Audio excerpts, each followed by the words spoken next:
We'll commence our meeting as soon as the recording kicks in.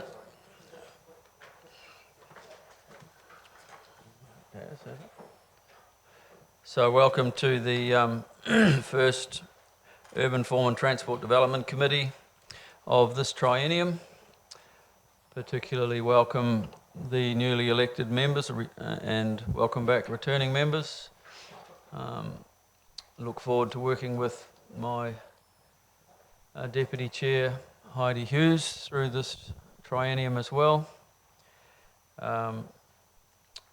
This, of course, as we know, is being live streamed and the video will be publicly available on YouTube. We're all getting pretty used to that now. I think we know to speak clearly into our microphones and to turn off our mobile phones. Before I call for apologies, we have a very tight schedule this morning because we have 3 meetings on before lunch now with an additional council meeting. But we do have the opportunity of adjourning this meeting, this committee, at 10 if we haven't finished, and reconvening at 1 o'clock after lunch, because I think all of our calendars are fairly free. If that's not the case, if anybody has things booked in, please let me know. But the staff are available to come back and present again, and that may allow us, which I think is important, to have a bit more time for questions, because there's an awful lot.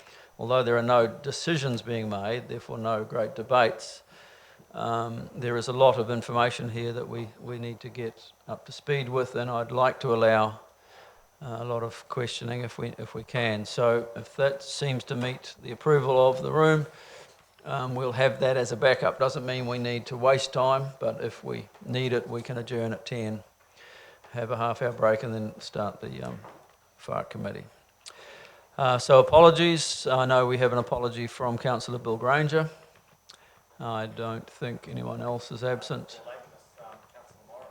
Oh yes, of course. Sorry, and well, I mean, we'll add that in. Someone like to move that? Councillor Clout, would you? Seconded, Mayor Powell. All those in favour, please say aye. Against, carried. There's no public forum this morning, and no late items that we're aware of. Confidential business to be transferred into the open. There is none for this meeting today, and I don't expect there's any need for a change to the order of business. We're just going to roll through the presentations as they are in our agenda. Are there any conflicts of interest that we need to declare? There are none.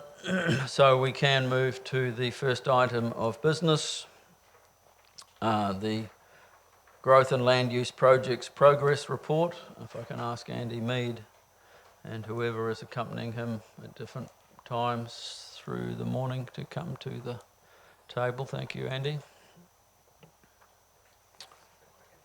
Yes, it's a quick introduction from Christine Jones. So I'll just give a quick introduction just in terms of the 2 progress reports. So 7.1, which is the growth and land use projects, covers all matters associated with growth and land use. And the second one, which is transport and water planning, deals with medium to long-term planning of anything in the water and the 3 waters and the transport network. Progress passes when we do these on a quarterly basis. We thought with the new council it was appropriate to start off the very first meeting with the update. So it'd be good just to get some feedback at the end, whether you're comfortable with this as a quarterly update, and then between, if there are any substantive issues in their own right relating to each of those matters, they will come as separate report items for decision making. So this is really just a update each time, just so you're aware of the progress and what's happening across the whole package of projects. And as I say, then individual projects, as they're progressing through, like Te Papa or Greenfield plan changes or any substantive decisions associated with infrastructure planning in its own right, like today you've got a separate report on UFTED and the TSP, they'll come through to you. So as you're going through these reports, if there are specific issues that you would like further detail on, we can provide that, or any workshop material, or if you think there are matters that you'd like to make decisions on other than what we're indicating we're expecting to bring back to you in the next steps, happy to have that conversation and get that direction from you. So today is really information, not decisions, and at the end it'll be useful to have feedback if you're comfortable with that quarterly cycle for this type of a report. Thank you.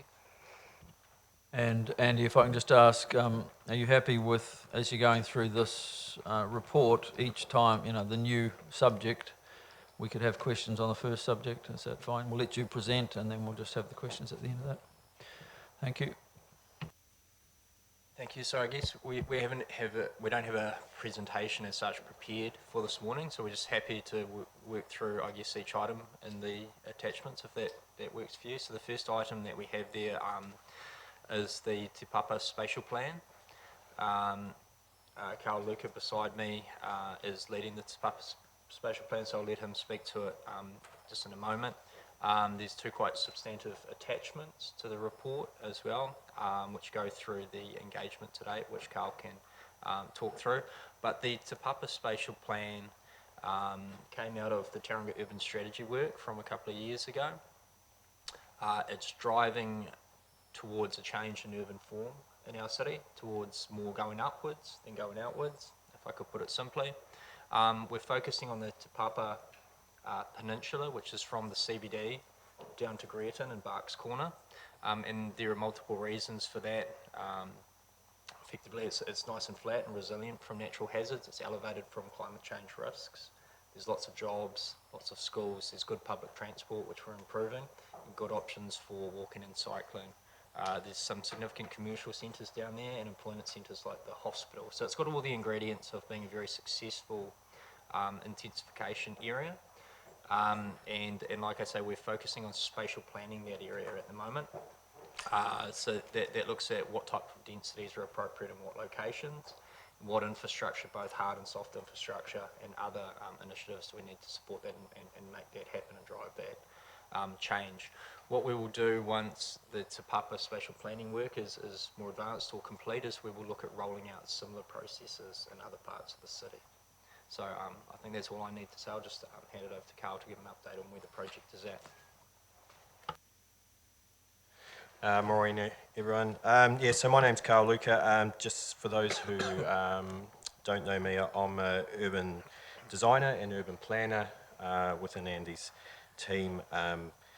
At the moment, my focus is on leading the Te Papa spatial framework, but I guess I have a wider input into growth and development projects generally across the city. So the Te Papa spatial framework, I won't read through what's in front of you word for word, but I guess just pulling out some of the key points in terms of where we're at and where we're going. We did spend a significant amount of time through September, October, engaging with the community and key stakeholders. Now, this was taken, I guess, in parallel with us undertaking our analysis and preparing for a design sprint 4-day workshop to prepare initial options, which occurred last week. So the engagement that we undertook was really based on what we call values engagement, so understanding what the community currently values, what they see as the key challenges, and really what they'd like their future to look like. I think we were really honest in terms of when we went out, we said, look, Te Papa or Tauranga is growing, we're under growth pressure, and Te Papa, the peninsula, is one of the areas as we see as being most suitable to absorb some of that growth and development. And this project is about looking at how we provide that, how we provide that growth as we move forward. But importantly, it's about how we do it well, how we support it with the right community amenities, facilities, the infrastructure, and the way facilitating or providing choice to the way people move around. And I mean, as you all know, Te Papa sort of sits at the heart of our city, so it's not just about the people moving around within that area, but it's actually the people who move through it, coming into work every day, and their journeys, throughout the city. So that was the conversation that we took to the community. There is a summary of the engagement outcomes there. I mean, when you go through this type of engagement, you are going to get quite a broad, diverse range of feedback. And I think page 15 on attachment 2 to me is one of the ones that best summarises some of the key messages that we heard. So, what do people value? Access to local amenities came out really strongly over and over again. But then it was always balanced by the fact that people didn't feel safe moving around. So, one of the key things I took away is people love living near schools and shops, but they don't actually feel safe putting their kids on a bike to get to those schools and shops. And then just anecdotally, I've seen young kids, 7, 8 years old, running Cameron Road, in the last week. So so those are real key issues that are out there. And then look, without going into too much detail, traffic congestion, that safety related to movement keep coming up over and over again, and people are looking for choices in how they move around. The conversation around housing was really interesting because it was one of those conversations that you have and people go, oh, density, that kind of freaks me out. But then you start talking more about it and we find that there are young families who are willing to live in higher densities if they're close to amenities. The elderly in particular would like to have more choices. We've been engaging with our Positively Aging Forum, and they are looking for more housing choices, aside from retirement homes. They'd like to settle down. We talk to people at the farmers markets who live more on the periphery of Tauranga at the moment, who see themselves moving into the city in the future, looking to downsize, things like that. So housing choice is really important, and the more you get into that conversation, the more you understand that people are looking for different choices. So look, I mean, the reporting's there, and happy to take any questions on that engagement report. But for us, leading into our design workshops last week, so we had our design sprint with 25 professionals from Tauranga City Council, Kāinga Ora, NZTA, Mana Whenua representatives, TCC staff, and then external professionals as well, bringing them all into one room to start looking at options. A series of options is how we move forward, and really basing, we led up to those workshops with a series of webinars. Some of those were focused on the engagement, some were focused on the technical transport elements, the land use, and so forth. So the participants were really well, really well informed going in, both in terms of the engagement and the technical challenges we face, to start coming up with some options for the Te Papa Peninsula. So where we are at today is that we've worked through the workshop. We have 3 or 4 options on the table. They're not, but really, and we had an assessment group come in, and really the key feedback was, these are great options, but it's probably a bit of a mix of all of this stuff, and how do you bring them together, the best of it, and keep moving forward. So we're now at that point where we have to, solidify some of those options, come back to this group here to start to talk about it, let you know where we're at, and then move forward with the next round of that discussion with the community and key stakeholders, in that sort of getting towards the end of the first quarter of next year. What we're finding is that there's some key elements that just keep coming through really strongly. Multimodal rapid transit or high frequency transport down Cameron Road, getting better movement and more choice across the corridor generally, the need to reinvigorate the city centre, and how we do that, the need we need significant increase in density to support these type of changes, and the need to support all this with really good open space, community facilities, and others. And probably just one other point on the engagement and generally is being very aware of the existing communities that live there. They are very diverse. There is a fear of gentrification by some of those communities, and then there's also resistance to change by some of the other communities. So we're trying to balance all this as we move forward. I think just probably, so in terms of next steps, being clear on that, we're now at the point of bringing all the information we've got together, starting to to put together some solid options that we can bring back to this table early next year. We'd like to talk to you early next year more about how we engage with the community and move forward, into that sort of end of the first quarter, which March, April, in terms of community engagement, in terms of, where we're going in terms of that planning and what it looks like. Hopefully that gives a reasonable snapshot of where we're at. Happy to take any questions. Thanks, Carl. Can I just ask you to pull the mic in a bit closer? Let's Sure. Carry on with that. So questions, we've got Kelvin, the Mayor.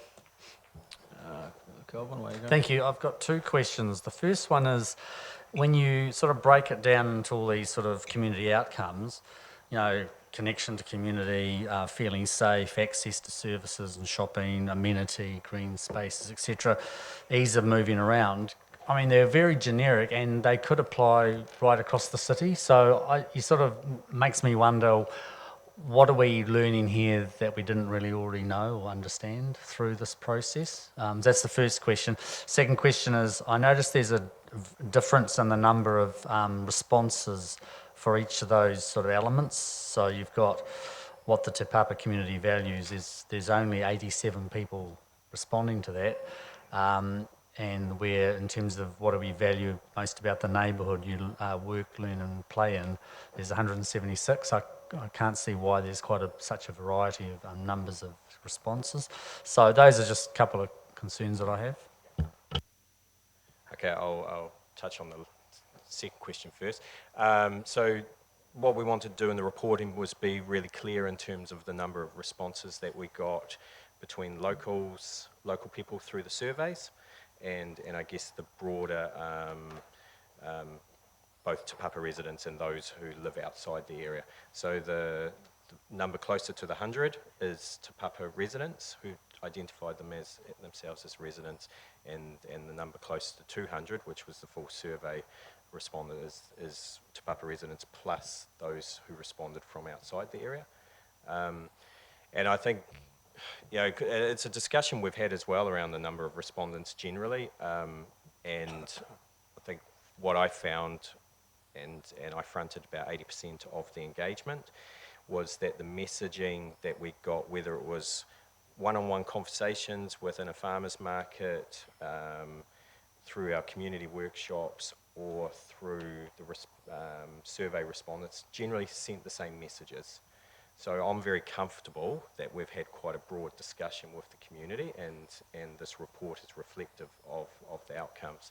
Going back to the first question, I think you're right. I think in terms of that, what we read here is probably relatively representative of the Tauranga community as a whole, if we were to go to other areas. And I do think that is because at the end of the day, people are looking, value the same things. So I can cite international reports, literature in a similar vein, that will say, there's a recent one coming out of Canada, that the majority of people value living close to amenities. Given the choice, they will always live close to the amenities. And I think that's the type of what we read here. People really do value that, but then they have the same, as I say, challenges, whether it's moving around or accessing those amenities. People value green space. We all come here and we all live in Tauranga, because we like our connection with water, ease of moving around and those sort of things. So, so there is commonality, I think, but within that, we do find things that are particular to Te Papa.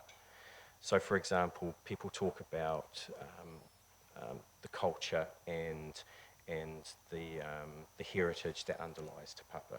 So, the Gay Pa battle with the Pukahina Hina and that sort of stuff. And that comes out really strongly talking with the community.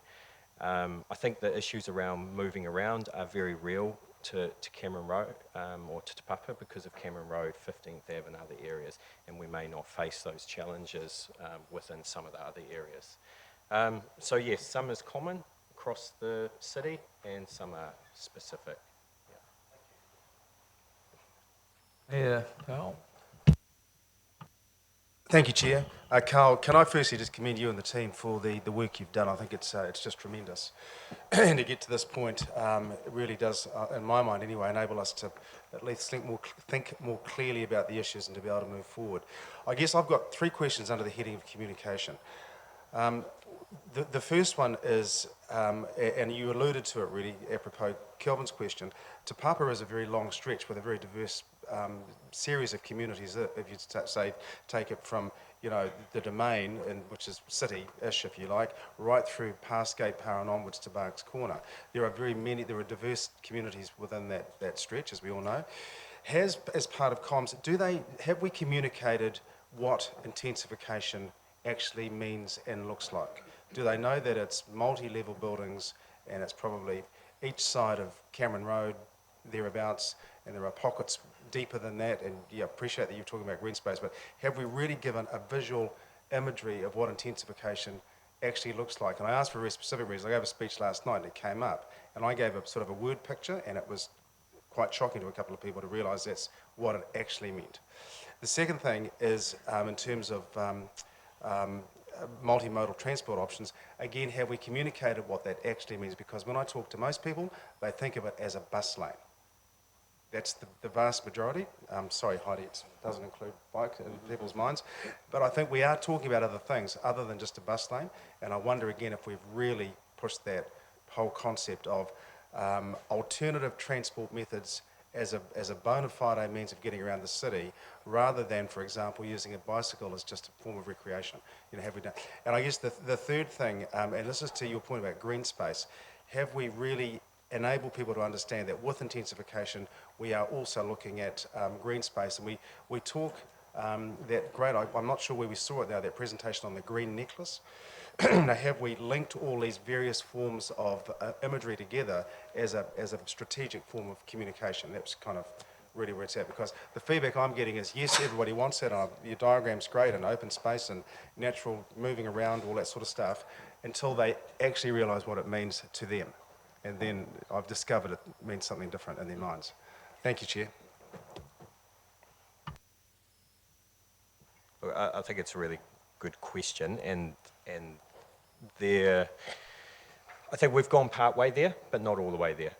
You know, and probably in relation to all aspects. So in terms of way we approached it, as I say, we were very honest in terms of that growth is coming, and we did talk about what that means in terms of, I guess, growth, intensification, diversity, and building types and typologies, and we were very clear to use words around apartments, low-rise, mid-rise apartments. We haven't gone as far as necessarily visualising that in terms, you know, because we were focused on the values engagement. And I think, and so moving forward, there is a necessity to have that part of the discussion. What we did do, and I think this responds to all of these elements, is that we undertook a specific empathy engagement. So we undertook our broader engagement, we understand what the general themes are, and then the empathy engagement was working with 12, 15 people and starting to delve into those issues a lot more. And I think what we found from that was, yes, as you get into the discussion around what does density or intensification or higher density living, everyone has a slightly different understanding of what it means. And people were naturally a bit defensive around it, particularly the density. But then also when you explained what it is, what it can be, that it's not, you know, a bunch of concrete apartments, you know, it actually can be high quality living with your own space plus access to really good amenity, open space.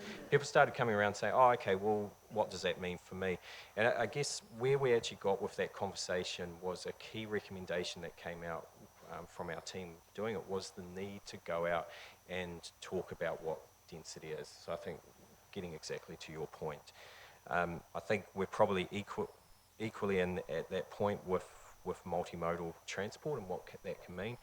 And really, I think what we saw from our workshops or our workshop last week is even that opened up new ideas as So we talked a lot about the green necklace going around the city edge, but how do you actually create the green links that link up to Cameron Road? And what does this mean for the way that people move around on the peninsula as a whole? And we set a target that, in 30 years, 40% of people would choose to move around by walking or cycling in Te Papa, So, and how do we... But for the participants of the workshop, we set a target and said, how do we get more people out of cars and choosing other modes of transport? And we set a target of around 40% people, moving around by public transport, Yeah, and that could be higher or lower, but that was a target to keep people on track. So I guess to be more direct around the answer, we've gone part of the way with that discussion.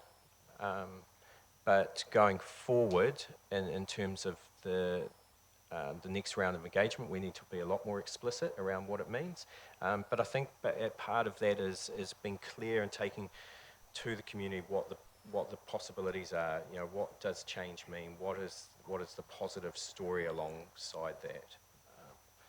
If I could just quickly add to that, I think one of the things that those are great questions. That's where we need to get to.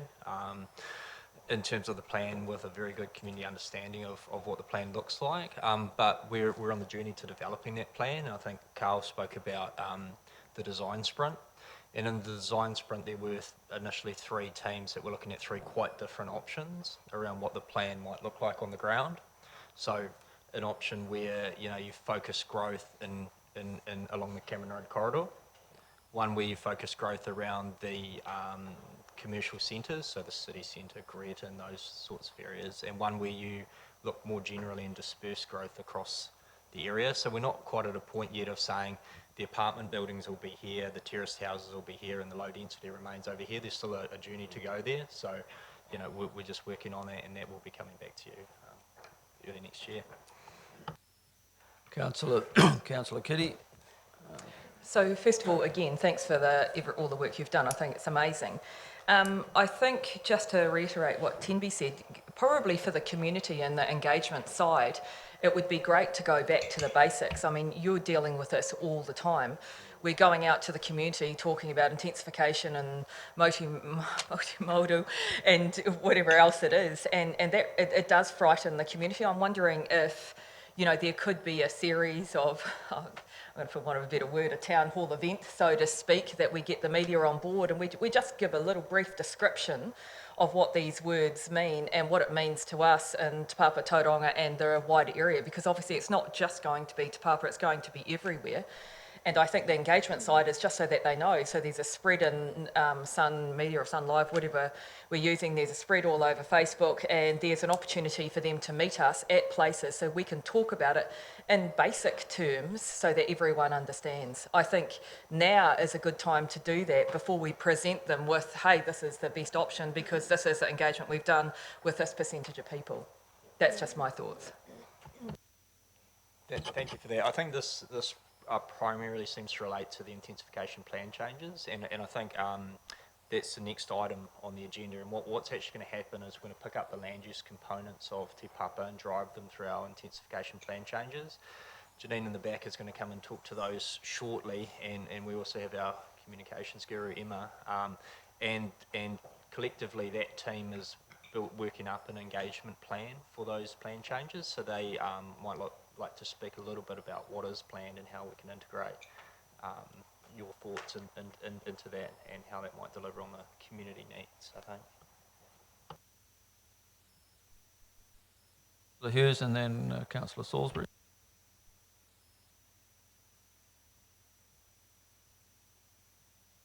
Sorry, Councillor Hughes, can you get your microphone on and pull Here we it in? go. Thank you. Just thinking, how are the businesses and retailers, when we're looking at those 3 options, obviously Cameron Road has a lot of business potential there as well. How does that all tie into the scenario? And just the other question is, I was living in Auckland when they went through the intensification process in my community in Te Atatu. Have we got some learnings from the rapid transition into intensification in other cities and how that worked for the community. Okay, so for the first question, in terms of, so we're working closely with a number of our colleagues within TCC on other projects. So there's a number of projects going on that relate to Cameron Road, obviously Te Papa more generally, in the intensification plan changes. And so between us, we are integrating in terms of our engagement processes, and certainly for Te Papa we have a long list of stakeholders, and which include many of the businesses, and then a short list of, I guess, the top sort of 20, which is now the top 30 or 40, I think. But so within that, we have crossover with a lot of the businesses that the Cameron Road project, short-term interventions project, are liaising with. So we're reaching out to businesses, landowners, and others through our newsletters, also inviting them to the workshops and so forth. But then we're also directly crossing over. So for the Cameron Road short-term interventions, their next workshop, we'll be presenting there as part of their workshop, but presenting where we're at on Te Papa. So we're making sure we're getting that crossover, and I guess the weighting of it depends on the project and the timing. In terms of learnings from other projects, I mean, so I do benefit myself from having come down from Auckland and also being heavily involved in the unitary plan, the Auckland plan itself, the Mangere o Tahu area plans, which are very similar to the Te Papa plan, and the Takapuna Devonport area plans. So that's the sort of stuff I've been involved in, but I also reach out to others, because always, keen to learn, see what's happening. So we're talking a lot with Hamilton City Council. So even just yesterday, the planners were over talking with them what they're learning. I'm still linking in with others from Auckland Council. Where are they at today? What's worked with the unitary plan? What hasn't? Very aware of the dialogue, that between, I guess, the community dialogue through the unitary plan process, and such, and I think ultimately it comes down to the clarity about your messaging. There's some things we need to, I guess, be clear about, where the key, where options sit, and where other stuff, which is, I guess, less negotiable, sits as well, in terms of what we need to do to move forward in terms of good planning for Tauranga. But always, I guess, going out to the community for that feedback. I'll just let Christine make a comment, please. In terms of how Te Papa fits in the broader context, so Te Papa's spatial plan is looking at what do we want that whole peninsula to be in the long term. It's going to be a transition of change over a period of time. It's transformational change, but it won't happen tomorrow. So when we talk later on about the intensification plan changes, that's to create an enabling framework so that we can achieve the vision. The vision and residential intensification is a core part of our engagement with central government. So central government, as part of its urban growth agenda, is looking for up and out, and Te Papa is one of the core projects that we have as up.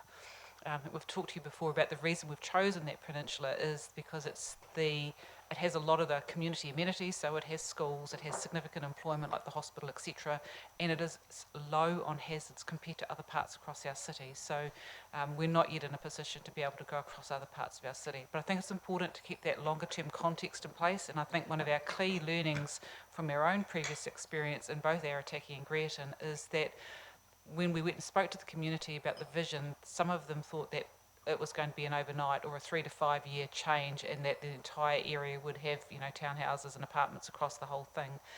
This is very much about long-term change. And if you think about that in terms of the CBD, this CBD has been enabled for 49 metres across the entire CBD, and you can do residential as of right, and you look at the number of buildings in the CBD that require lifts, over sort of 2 to 3 stories. There's very few of them. So it does take time for the market to pick something up, but we want to make a really clear picture of what that future should look like, and put the building blocks in place and make sure that we're making the right investments in the right time and having the right conversation with our community. But I think it's important to think about the timeframes and also think about the broader strategic picture of our engagement with government, about saying this is actually how we see our city growing. This is a core component of our growth and land use pattern, and we absolutely are taking it seriously and want to do a really good job of it, and that those are important messages. Yeah, Carl? Just to add one very quick comment to that. I think, it's about a value proposition. It's about a value proposition for the existing residents. The community is very diverse. And it's about a value proposition for bringing future residents and other visitors into the peninsula. And I think, as Christine's saying, that will take time.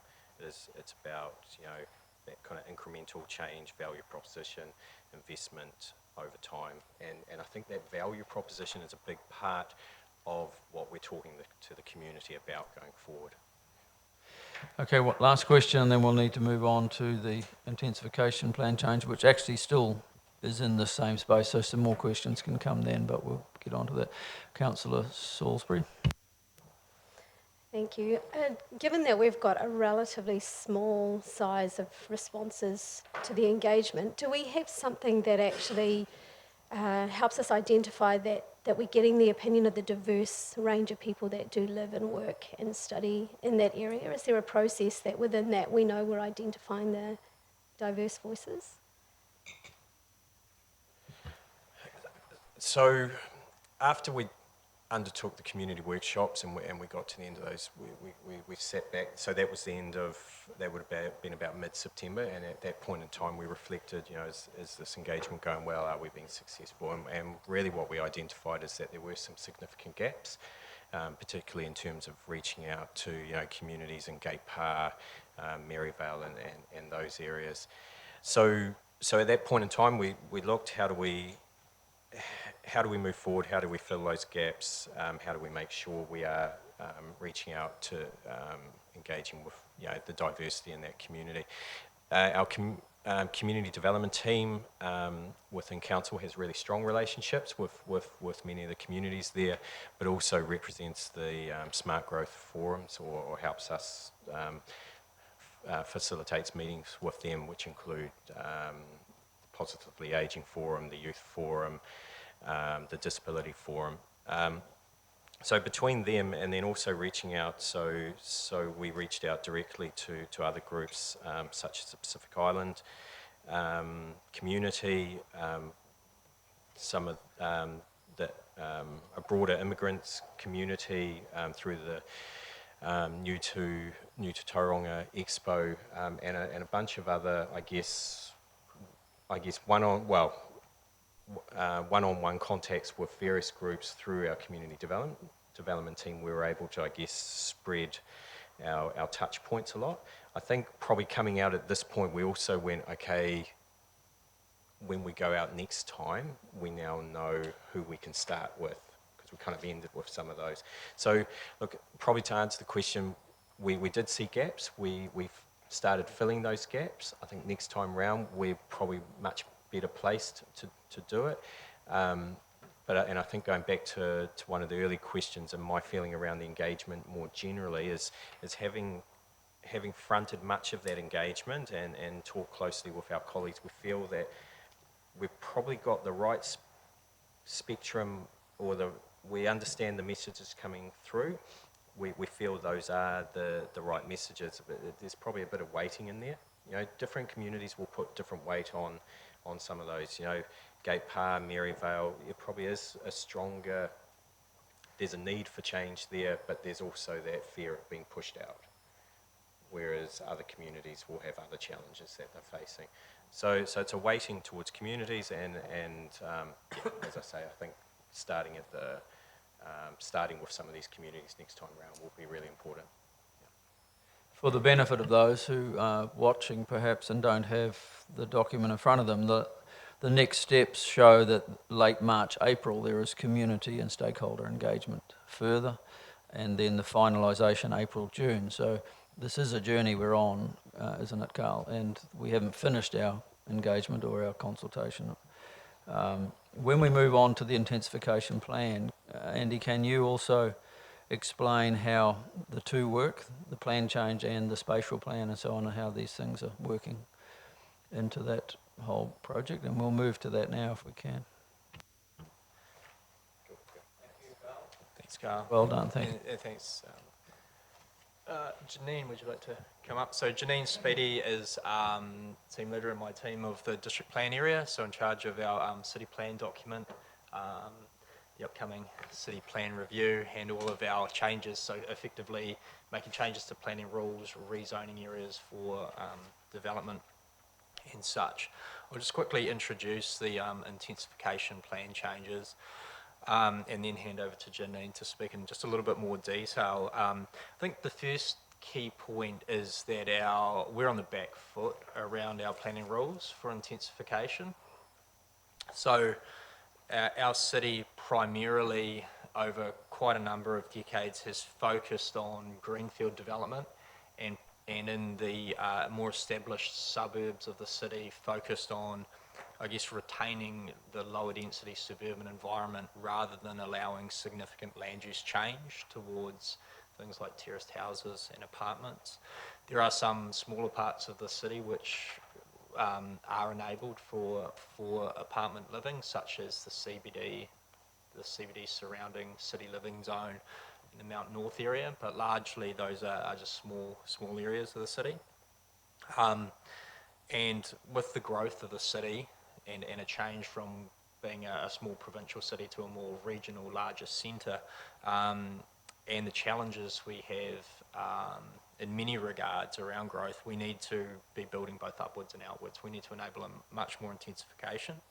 And in fact, the government are telling us that not just they want it, but we have to do it.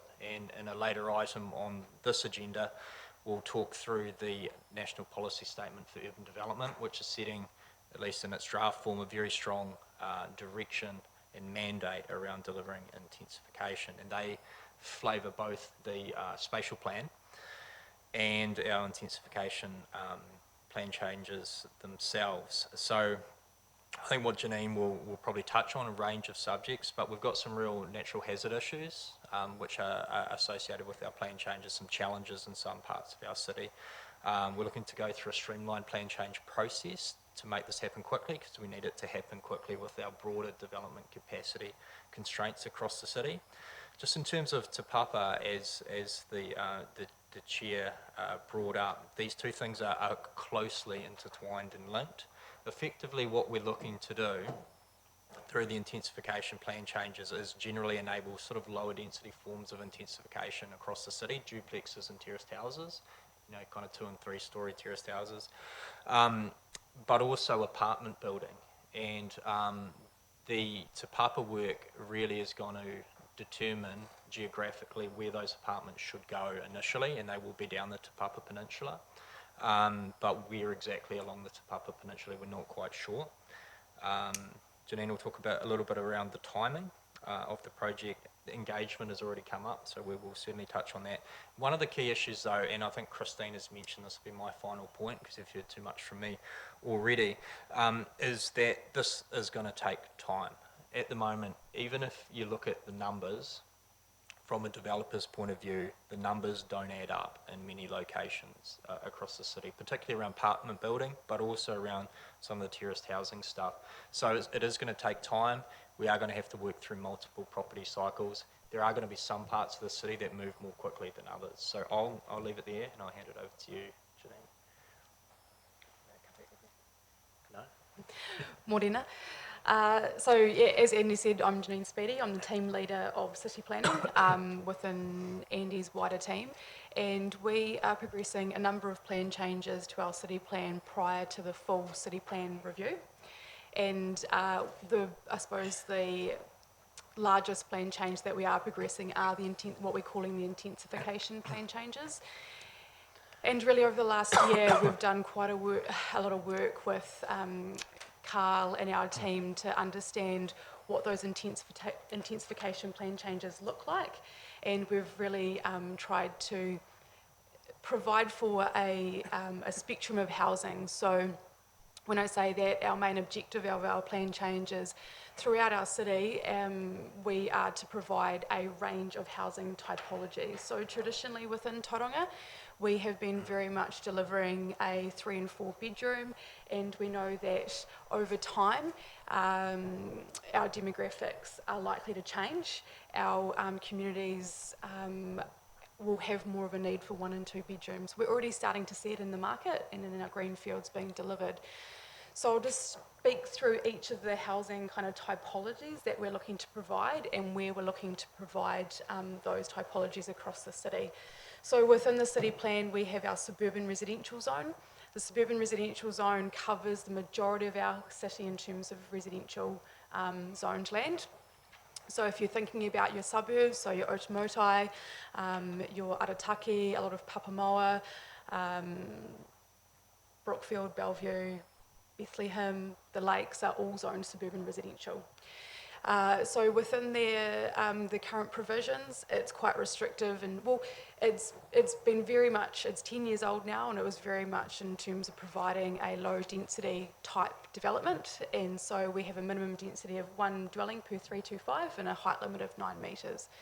And what we're looking at doing is enabling more variety through a duplex, as Andy spoke about. So a duplex, 2 houses joined together.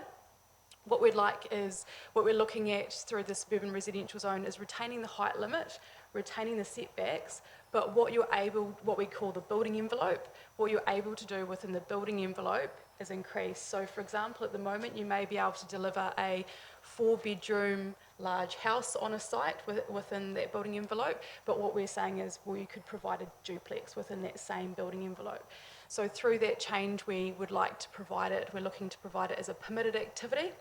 So as long as you keep with your 9-metre height limit and your setbacks and overshadowing, you can provide for a duplex. And what that means is that we need to review things like our outdoor living area and our car parking requirements. At the moment, our car parking requirements are extremely generic, so we say 2 car parks no matter what. We're looking at applying a car parking requirement that's more in relation to the number of bedrooms, so the size of the dwelling. So those are the kind of rules that we're looking at enabling or providing more flexibility to be appropriate for a duplex type development. So as I said, that's across the whole suburban residential zone. And then we move into what we're calling low-rise comprehensive, and as you guys have alluded to, we talk in plan speak. So when I'm talking about low-rise comprehensive, we're talking about a townhouse, a row of townhouses or terraced houses, and this is across the suburban residential zone. And what we were looking to deliver is, again, retaining your height limit, your setbacks and your overshadowing, but for your larger sites, so your 750 square metre sites or 800, instead of having again 1 dwelling or subdividing it into 2, that you would be able to deliver a row of townhouses. And with that, we're retaining that, we're changing again, looking at the outdoor living and car parking requirements, but bringing in a little bit more amenity control. So when I say that, it's ensuring that we have good quality builds, and so we can have rules or provisions within the city plan that can encourage and require better outcomes in terms of the streetscape, so how we interface with the street, and better design. So that rule framework is, we're proposing for that to be restricted discretionary. So what that means is that a resource consent is required, but allowing it to be, if you meet all the provisions, it's a non-notified application. So as Andy said, it's really difficult in this market in terms of financial feasibility. So through these rule frameworks, we are looking to provide reduce the risk and have a much clearer consenting process and more certainty around times and cost to try and encourage this kind of development to occur within our city. It does, sorry. So I was going to just jump in terms of the need for resource consent is quite important for some issues, such as around ensuring we can manage natural hazard risks appropriately, ensuring that there is sufficient infrastructure capacity in the locations where growth is planned, because not all areas have a lot of surplus infrastructure capacity, and also ensuring good design outcomes, as well as probably a range of other things which Janine can fill you in on. But Can I just jump in too, Janine? When you use that low-rise comprehensive, Is there an example? Is the Owens Place that wasn't commercial zone, but is that an example of low-rise comprehensive and the comments you make about having design controls and all that sort of thing would have avoided perhaps? Because that's something everyone Yep. talks about, don't they? Yes, yes. So yeah, and I can talk about that commercial zone because that is a within our commercial zone, we are currently very enabling in terms of residential. It's a permitted activity, and we have very little urban design or quality design controls within our provisions. And developments like Owens Place are quite a good example of that. And so as part of the intensification plan changes, we are looking to review those provisions to require more design control and better outcomes in terms of that kind of development, so that low-rise development. But another really good example is Accessible Properties are currently building a row of townhouses along Cameron Road, 21st-ish Ave, I think it is. Really good example of what low-rise comprehensive can look like. So it's a row of townhouses, terrace houses that has delivered where that was previously one dwelling on a large site. So that's a really good example of what could be delivered through the rural frameworks. The one built is on the corner of 20th. That's the one that's there done. Yeah. Thank you for that. So are you ready for questions, or we're still? And then so that's those two rural frameworks for the citywide. And we are also building a rural framework for our medium density. So that's when we're talking about apartments, we're talking increased height, and that's where we're working really closely with Carl and his team. So what comes out of the spatial plan in terms of the location of the apartments or medium density, we will work with him to, or his team, in terms of how that will sit in the city plan and enable those kinds of development within that area. That will be, again, a restricted, discretionary, non-notified. And then, as I alluded to, the commercial, which we're reviewing those rules. So as Andy spoke about as well, we are required, this is a plan change through the RMA, so we have an evidence base, we have what we call a Section 32, where we are required to show that we have considered capacity, development capacity, that we're going to have the uptake that's required, financial feasibility in terms of would a developer or a mum and dad pick up this and say, oh yeah, I would like to develop it, and it will be feasible. There's also architectural testing we're doing, so if we put all these rules together, what actually comes out? Is it actually a good design? Are we having good outcomes through the rules that we're providing? We're doing we've got our natural hazards assessment that we're working through because we need to meet the regional policy statement, but also infrastructure capacity to ensure that we can provide the infrastructure to these kinds of developments. And so that's modelling across the whole city, but also specifically in the Te Papa area as well. So that's all underway. So our team is working on that evidence base at the moment. And in terms of that is also there's an engagement component that we're building at the moment. We've worked with our key stakeholders to understand what the issues are now and what their barriers are to development and what they would like to see. And that's from social housing providers right through to our property developers, property council, to understand where they're coming from. And our next step is through our building our engagement plan, is we're providing a video to put some visuals to what this looks like.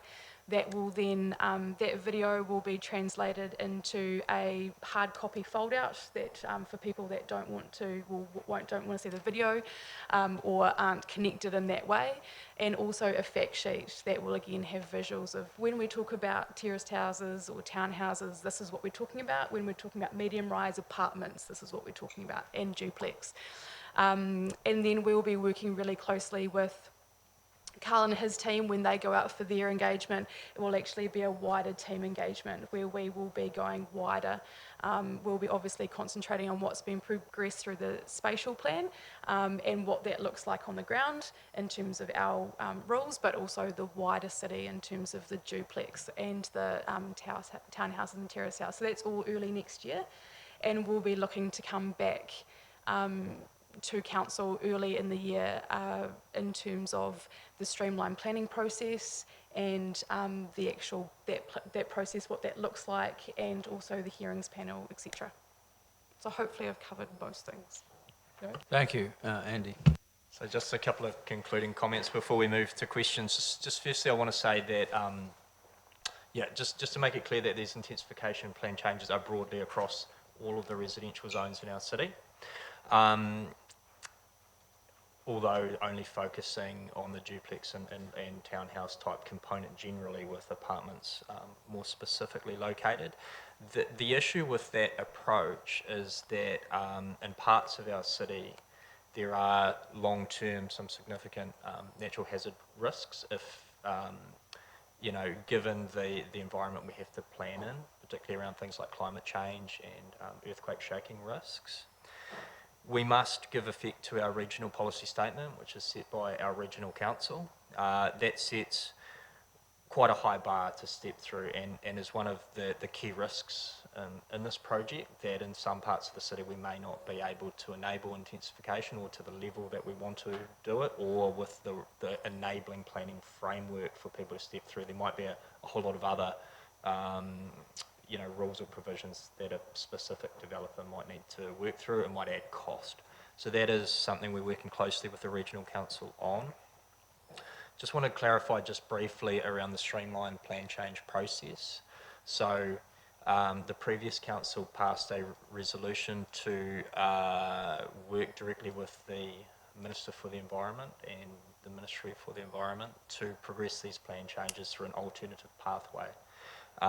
Rather than the long-winded Schedule 1 RMA plan change process, which can take from notification on a good day to 2 years, probably 2 to 3 years, to go from notification to having the rules become operative if you don't end up in the Environment Court. If you do end up in the Environment Court, call it 3 to 5 years plus. We just don't think we have that kind of time, so we're working through a process, a very similar process that happened through the Auckland Unitary Plan, the Christchurch Replacement Plan, to move those things through a bit quickly, and it should be completed within 18 months.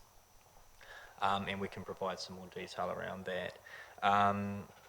And I think just the last point I have is around timing.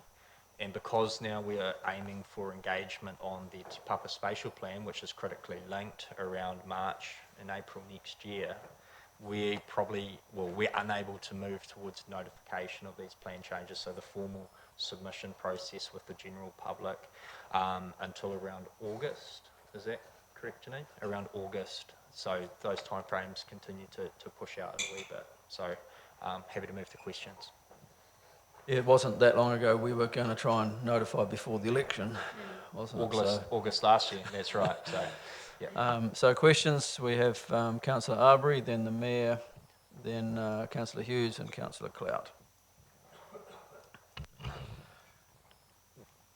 There was a comment in the submission about to the National Policy Statement on Urban Development around the no parking being too prescriptive, and there was a comment before about minimum parking and the intensification plan changes. Have we got a forecast of parking requirements per household for the next 50 years? Just thinking with transport as a service, disruptive change coming soon, whether that's factored into our planning? So as I was talking about the evidence base, so when we make a change, we need to do it evidence based. So we have engaged a traffic consultant to provide a review of our current parking standards, taking into account Tauranga and where we're going, and has provided or considered a number of parking options in terms of how we could progress parking requirements in the future. Those have come out with a preferred option which they consider appropriate for Tauranga, and that will and that's what we're proposing, which is based on a bedroom is appropriate, so the number of car parks associated with the number of bedrooms. This is to progress these plan changes. So as you say, over 50 years, so much can change in terms of the way our city grows, but also in terms of technology. And so that's why we do things like we are required to do a review every 10 years of our city plan to ensure that we're up to date. We are actually providing for an effective and efficient city plan to provide for the development of our city. Having said that, in terms of that review that the consultant has done, the NPS on urban development is quite strong in terms of car parking requirements, and they have set out 3 different options that they requested feedback on. Depending on what comes out of that, at a minimum, it's very likely that car parking requirements will be removed at least in parts of the city, and so we're kind of waiting very patiently, asking for updates, because what comes out of that, the NPS on urban development will influence these plan changes, because we must give effect to that, that NPS once it becomes gazetted. Thank you. Mayor Powell? Janine, thank you. Very interesting indeed. You mentioned that currently we have very limited influence over design and quality, and that you're going to review that. What will the, in a nutshell, what will the review comprise? So at the moment, we don't, our provisions really just deal with things like height and setbacks and overshadowing. We're looking at design elements that can be incorporated into a development that can improve the quality and the look and feel. So that's things like addressing the street, so making sure that your windows are looking, so that's that feeling of passive surveillance, or rather than maybe actually someone seeing the street, fence height. So I think when you walk down a street, when you look down in a garage dominates that driveway or that front setback, it is not you don't feel safe in that street. When you have rows and rows or houses and houses of 1.8 metre block high fences, that is not that feeling of safety within the community. So that's the kind of thing that we are looking at providing. But it's also things with a row of townhouses or terraced houses, making sure that we don't have big long blank facades. So you're not seeing big long brick boring. It's about architectural detail that provides visual interest and has better, that's when we're talking about better quality out design.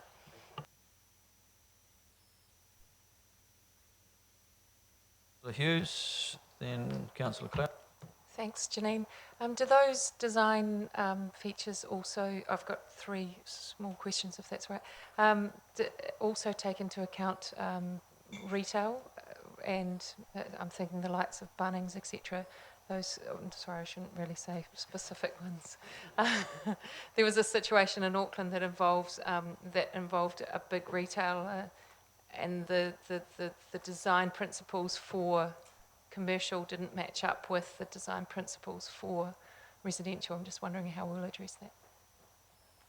So the intensification plan changes are quite limited in their scope, so we're just dealing with residential within the suburban residential zone and the commercial zone. So when you've got those types of developments that you're referring to, they generally sit quite often within different zones, but we do have existing rules within the plan that deals with what we call sensitive zones, so residential zones, and about that interface between a commercial or a industrial with a residential activity. But when we go into the wider city plan review, we can definitely look at more control in terms of, well, what controls are appropriate in terms of that interface and having better design outcomes. But there are some existing rules within the plan that do deal with that.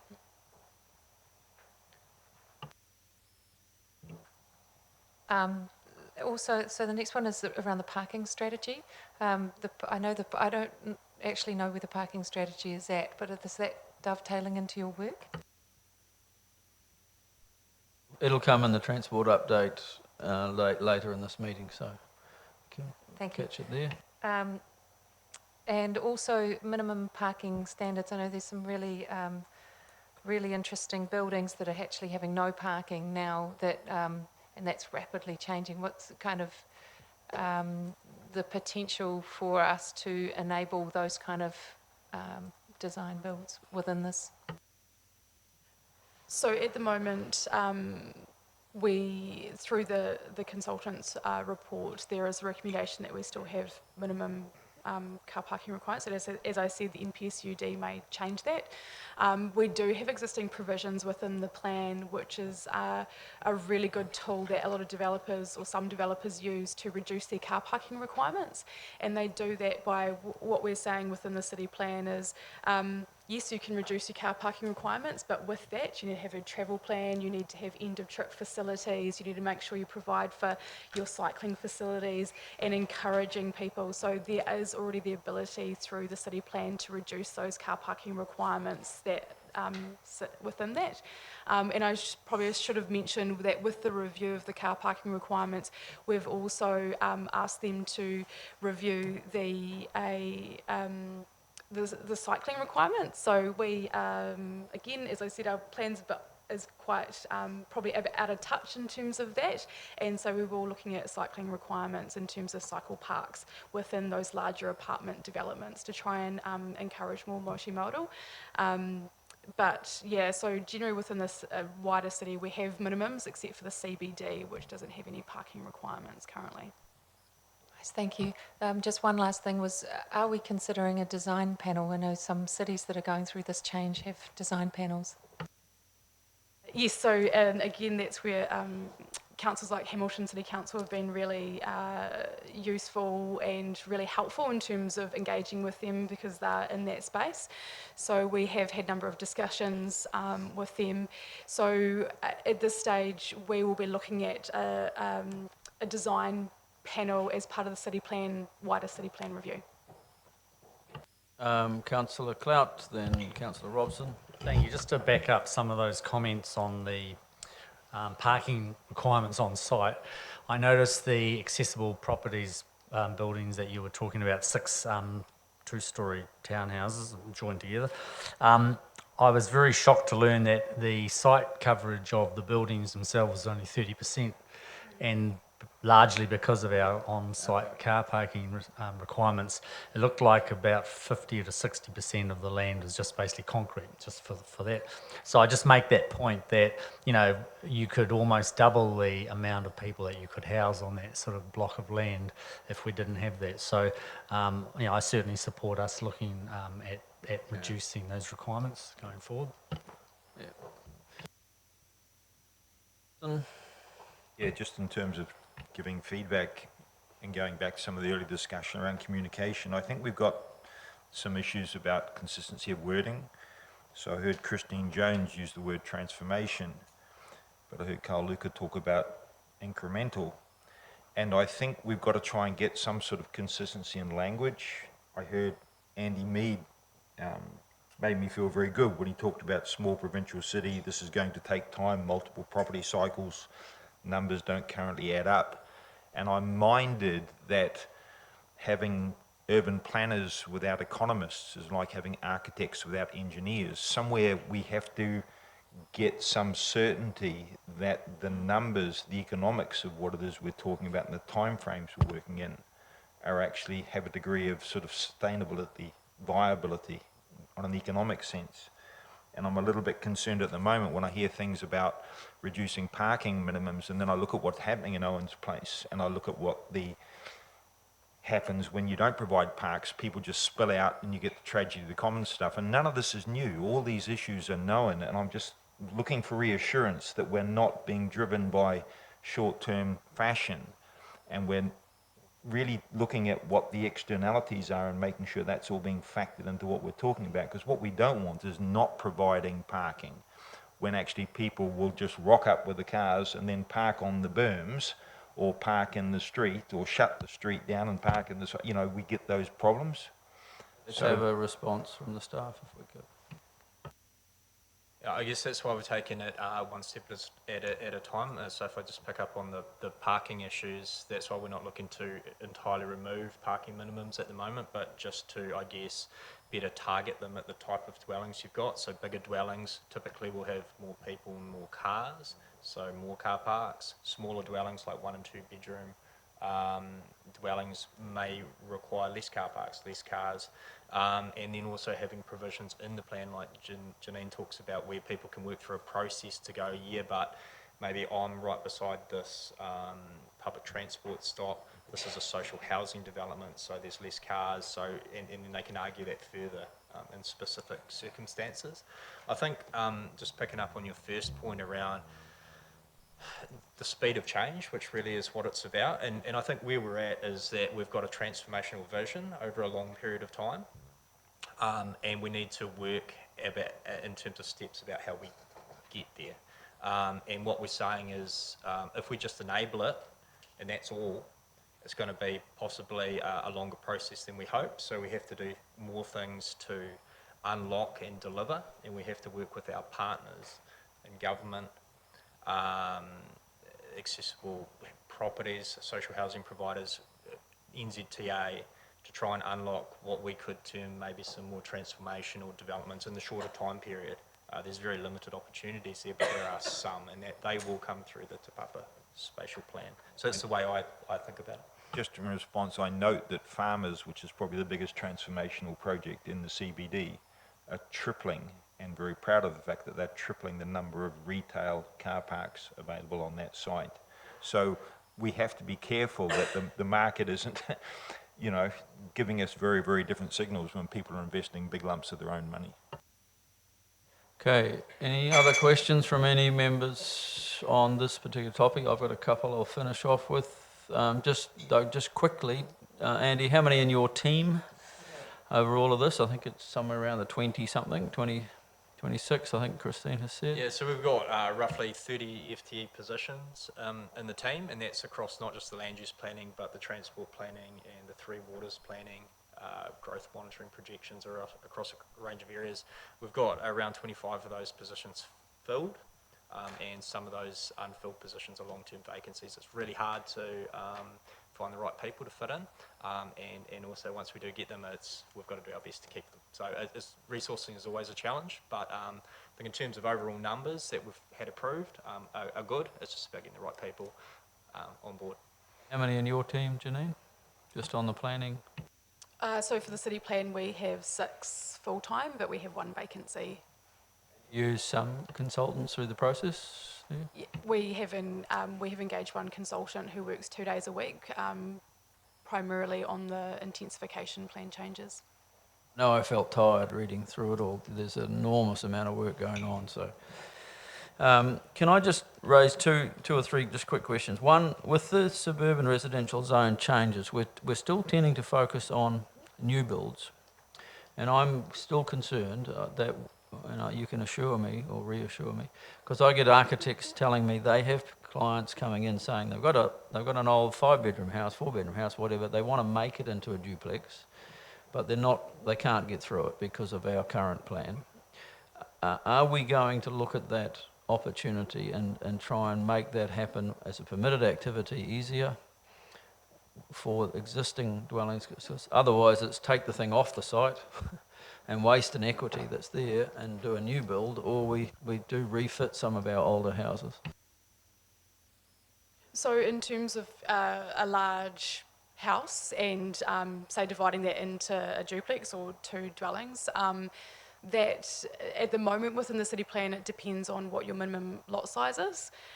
One of the challenges with that rule and providing for secondary independence is actually the need for fire rating, which you would need to do through this rule framework. But the whole point of the duplex is to, yes, provide for the ability for someone to remove a house and build a duplex, but it is also those rules would still provide for you to retrofit an existing dwelling into 2.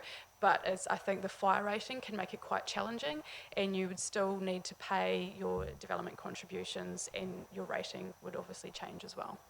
Just something we perhaps need to look at, because if you have a 5-bedroom house that can occupy, 6 people, and you split it into 2-bedroom houses, you haven't necessarily impacted a great deal on the city. But that's another conversation, another day. The outdoor spaces also is an issue, I think, when you have an existing dwelling sitting on a section. I just want to be sure we're looking into making that as achievable as possible. My last question is just on the second page, top of the second page, which is the end of the city plan.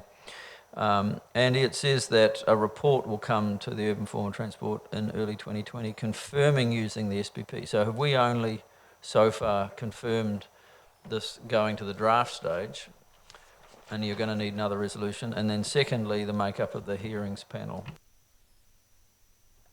So the intention of that report, was, I suppose, we're still preparing that application and working with the Minister of Education on that draft application. In terms of the process, we consider that going up at that early in 2020, we at that point want to confirm the hearings panel. As I've said, we've got a number of plan changes that are being progressed, which cover quite a large area of expertise, and would like to confirm with Council about that hearings makeup. And at the same time, we'd like to confirm that we proceed with the streamlined planning process. The issue with the streamlined planning process is that the decision about whether we can use it or not is one of the Minister. So we have the resolutions in place to progress, to put an application to the Minister, but we're confident, but we don't have that confirmation yet that that will be accepted.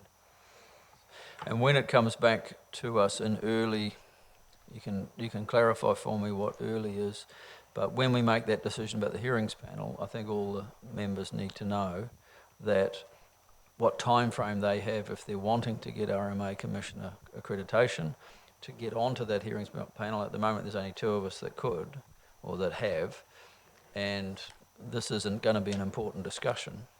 So can we appoint onto the panel even though they haven't yet got their accreditation if they are intending to? That's going to be a question I think that'll come up then. But could you give a time frame of when, because there are some courses coming up and some of our members who are interested in it may need to know how quickly they have to sign up for it. So again, that really depends on the notification date that we're obviously at the moment aiming for August. So that would mean that the hearings wouldn't be until early 2021. So there is time. But that was the point of a workshop or a council report to go up to discuss councillors' views on being on the panel, and it's also discussing the size of that panel and the expertise that is required. There are components of all of the plan changes that are extremely technical in nature and will need some kind of expert involvement. Clear, there's no intention or suggestion that we would run it all ourselves. There would be a lot of independent commissioners that would be involved. Okay, well, we're doing really well. It's 1 hour, 20 minutes, and we've got through 2 of the first item. But I think it's now time to move on to the stormwater plan changes. We'll carry on there. Cool. So I think, this is largely driven by the fact that we can't have intensification in our city if we don't manage stormwater flooding risks appropriately. Over the last 10 or 15 years, the city has experienced some major rainfall events in which cases significant parts of our city have been flooded, including flooding in people's homes. As we intensify, there's the risk that can get worse if we build more impervious surfaces and water runoff increases, and those risks are typically only felt by a small amount of the community that are located down in those areas where flooding occurs, in the lower lying areas, but the contribution to those issues can come from much broader, larger catchments. So the purpose of this plan change is really to ensure that as we enable intensification, as the city changes, that we're not making our existing flooding issues any worse, and where possible that we're actually improving things. So again, Janine can fill you in on the details there, but what is critical is that this plan change goes at the same time as the intensification plan changes. Can I just ask, for the sake of time, does anybody have questions on this issue? This is a fairly straightforward one. We might be able to get through it a bit quicker. Anyone got any real questions on this? Otherwise, if you need to make some comments, Janine, please do so, but we might be able to get through a bit quicker. It's been underway for a while. Okay, so we can go on to earthworks plan change. So the earthworks plan change came about through more the effectiveness and efficiency of how a city plan works. So we've had some issues around sediment control where our enforcement officers are unable to enforce the rules. So we're looking at making some minor technical changes to enable that enforcement. That's on a single site basis when sediment comes onto the road and into our stormwater. And the other plan change is, again, a tidy up. It's a technical change that looks at the linkage between requiring earthworks as part of the subdivision process. At the moment, the way the rule is written, it is not clear, and it's being used to have some perverse outcomes that were unintended as part of the drafting of the rule.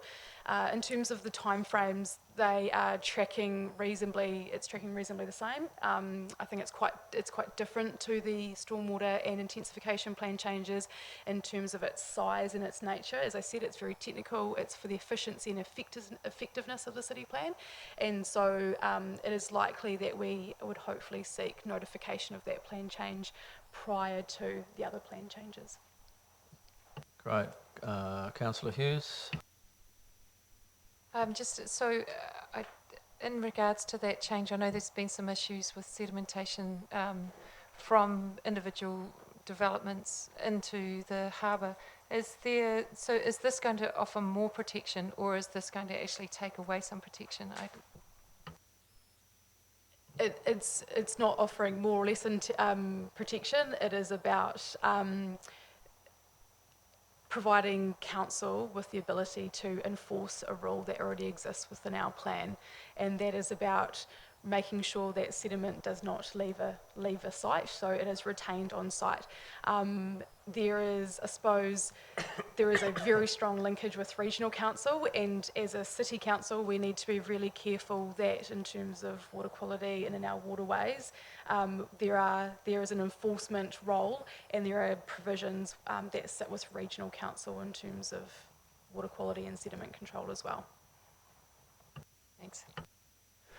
Is it only about or mainly about sediment control, or is it also about the issues post BVL?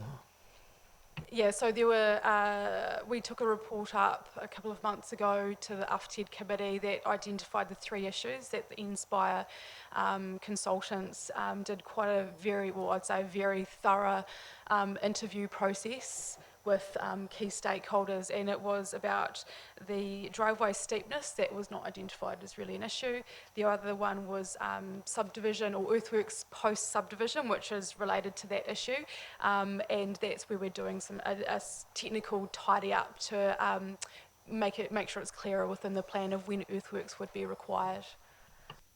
Excellent, thank you. So no more questions on that. We'll move on to Tauriko West Urban Growth Area.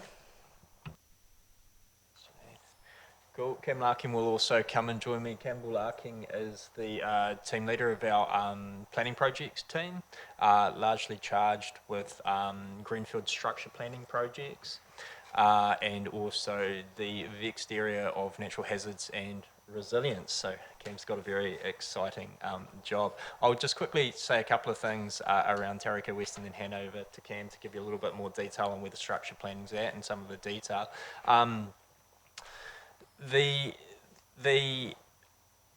It's a really complex project, Tauriko West, and through our induction process with the council, we will be getting into some more detail so you do understand the area better. But the area is it's right by a large state highway network, and so we need to work with NZTA around how that works long term, what improvements are needed to our transport system, not just in terms of the highway, but local roads and a multimodal system.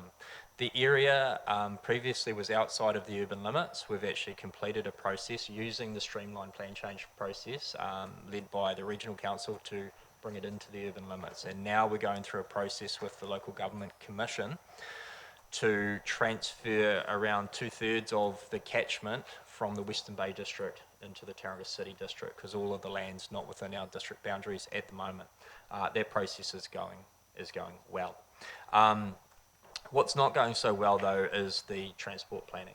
And that's largely with the change in direction of the new government in terms of its transport priorities and where it is allocated funding for transport. So the long-term NZTA-led business case for improvements to the transport network in and around Tauriko is currently on hold, has been on hold for probably 12 months.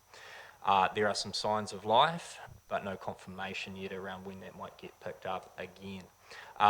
Because of that, Tauranga City has been funding what we are terming an early works package.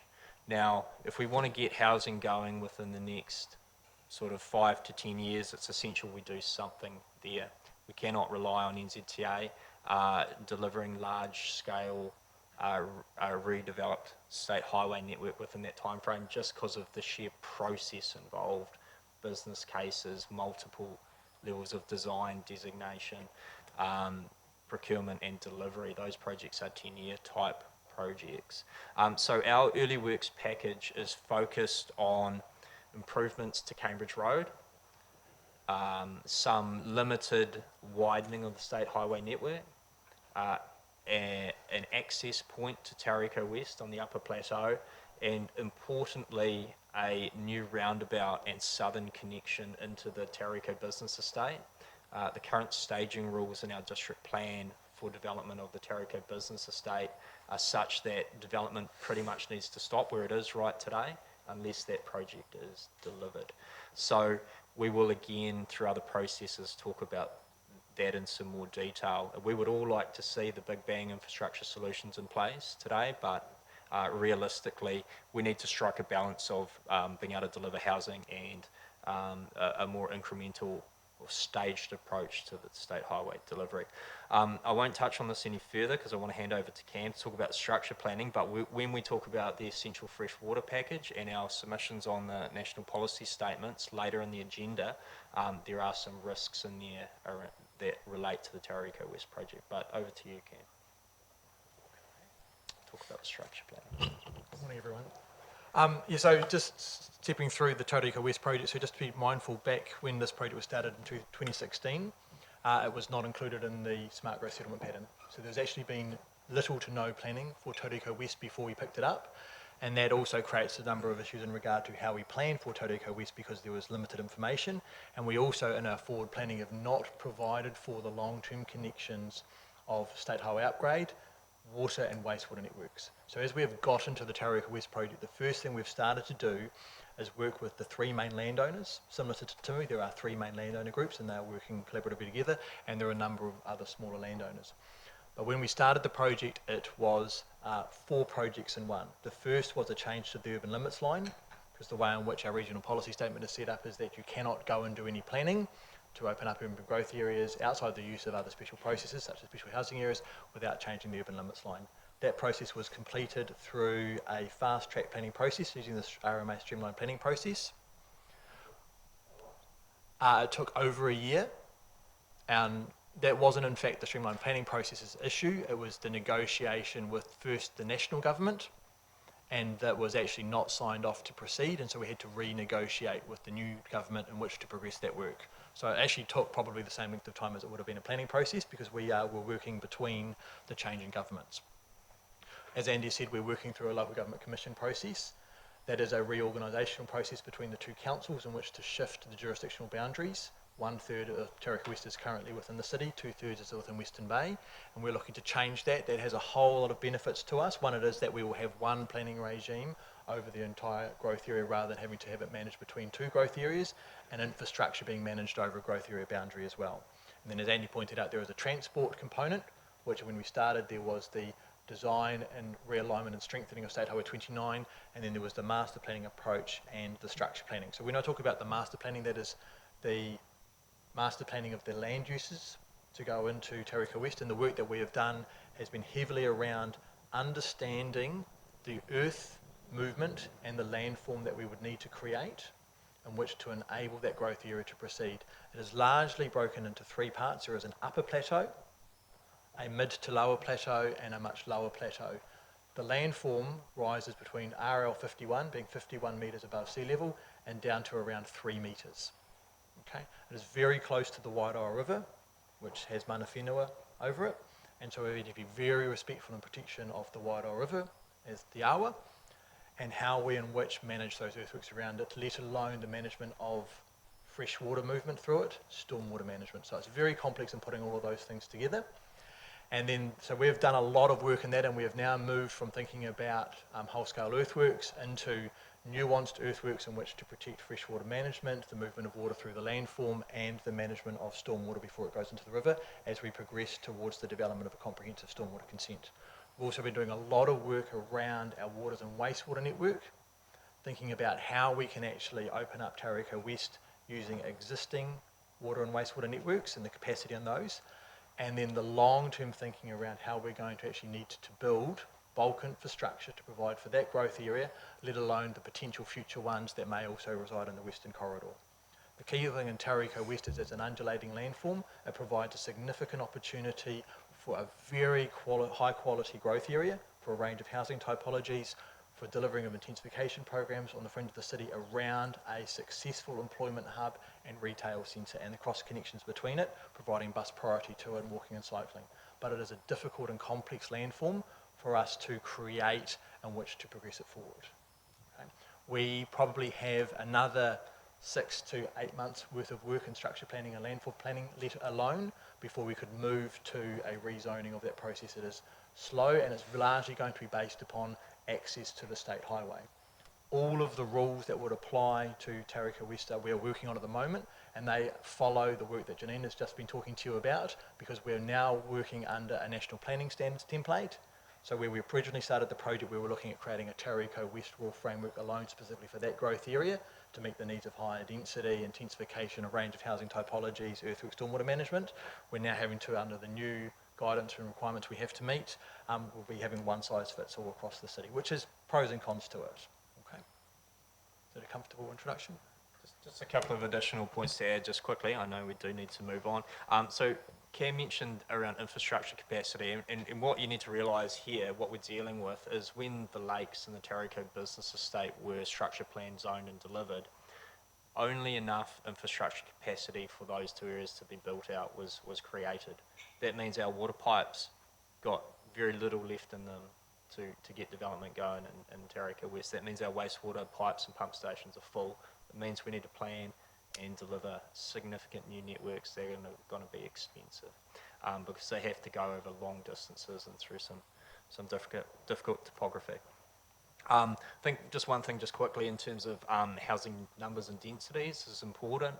The area is around 350 hectares largely. Yeah, and only around half of that, if even half, will be developable to build houses on.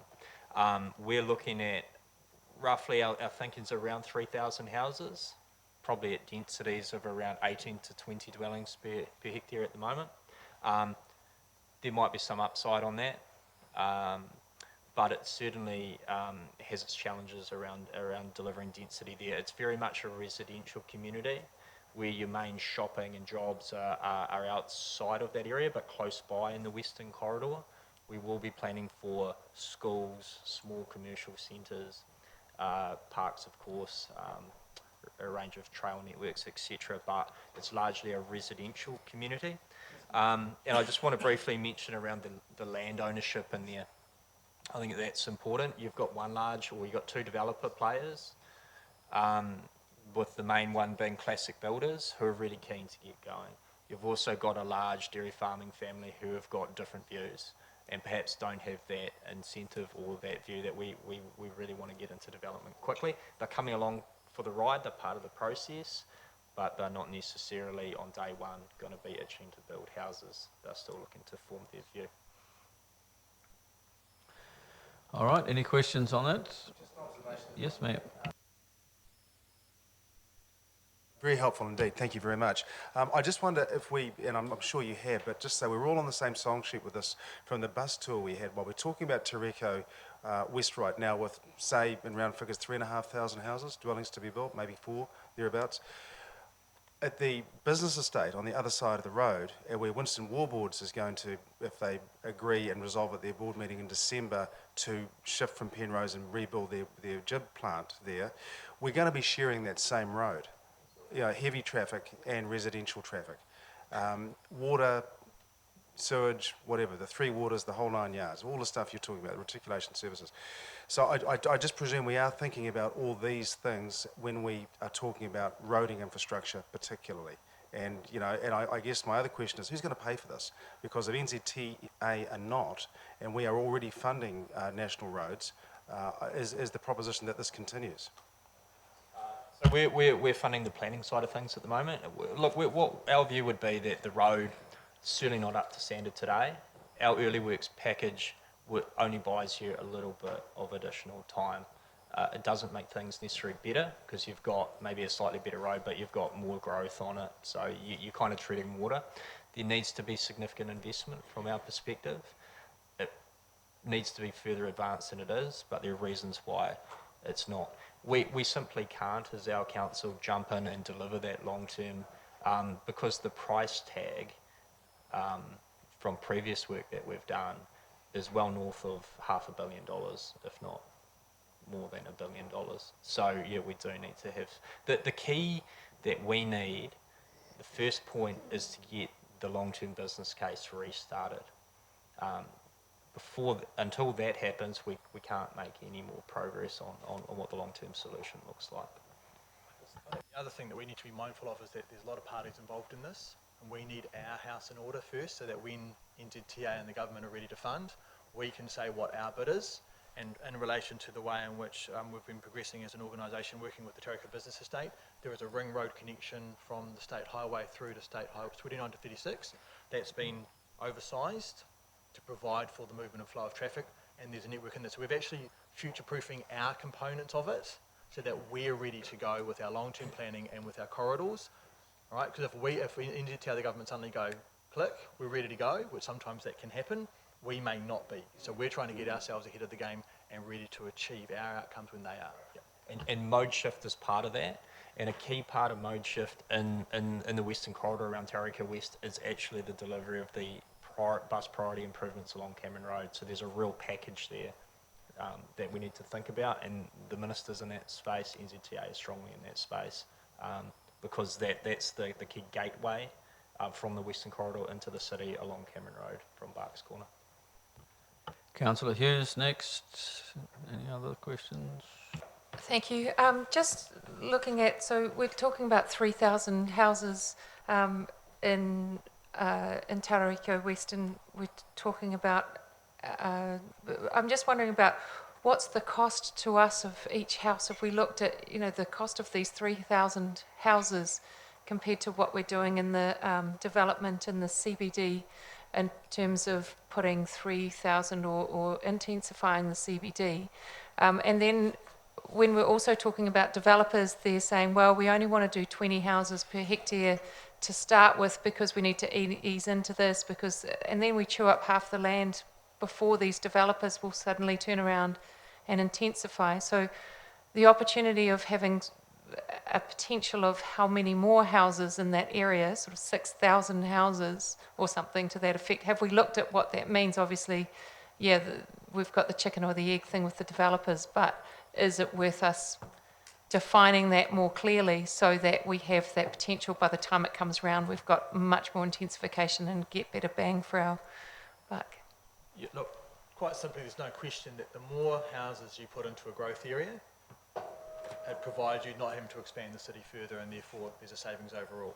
And we need to be mindful that we need to go up and out, and that's what Taurika West provides for us. When we are talking with you, we're probably giving you generalised numbers. We actually run a range of growth scenarios in terms of population projections. We run a low growth scenario, 15 dwellings per hectare, which is our development contribution scenario. A midpoint for Taurika West, it's around 18 to 21, and we do a high growth scenario, 25. We run those scenarios, and that's just to give us some numbers around what we're talking about.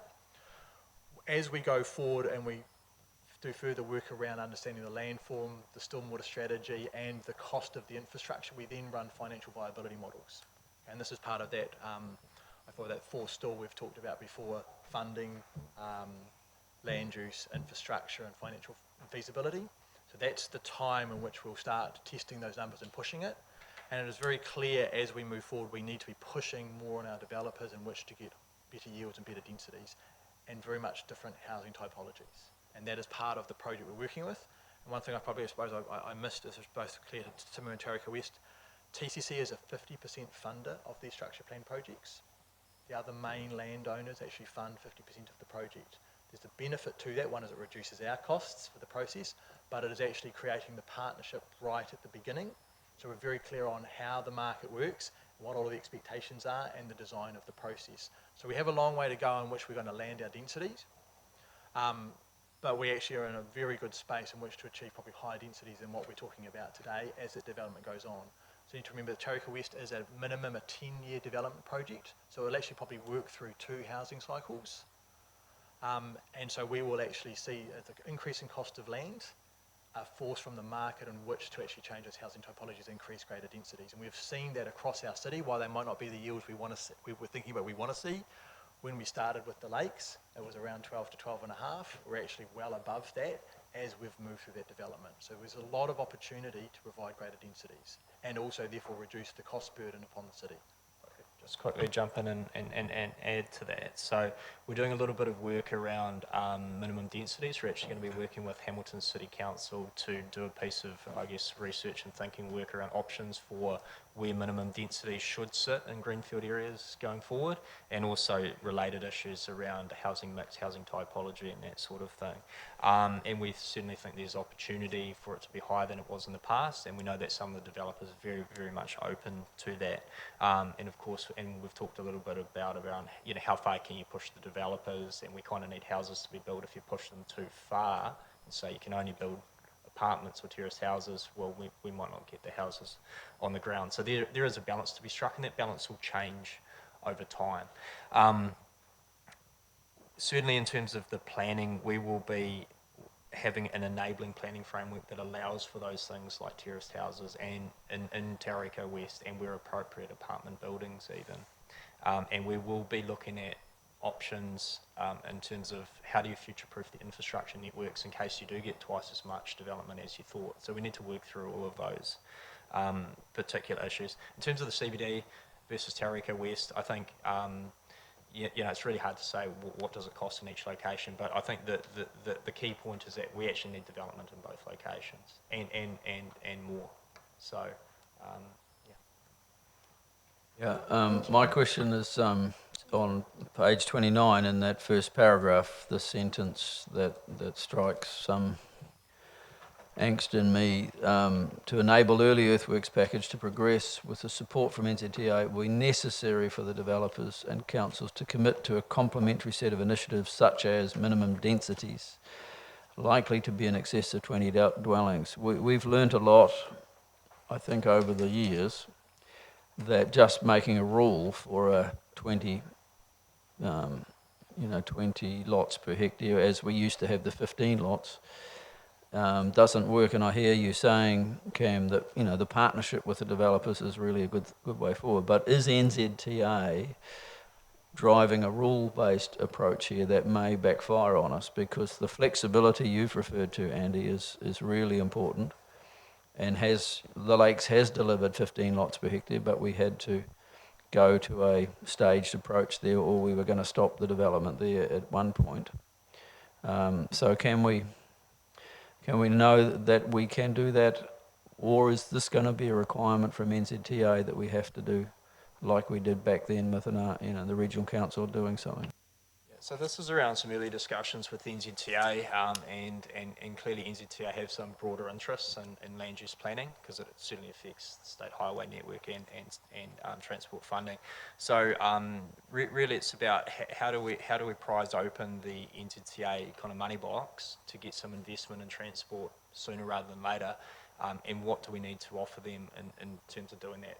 Clearly NZTA want to see the bus services going, they want to see them going from day one. They want to see us looking at other travel demand management tools. They are very strongly linked investment in Tauriko with the Cameron Road corridor, which I mentioned earlier, and I think is something that we're progressing. And then the other one is around minimum densities. And look, it's only been initial discussions. And their point of view is, look, we do need to have some sort of minimum densities. We do need to be pushing the developers.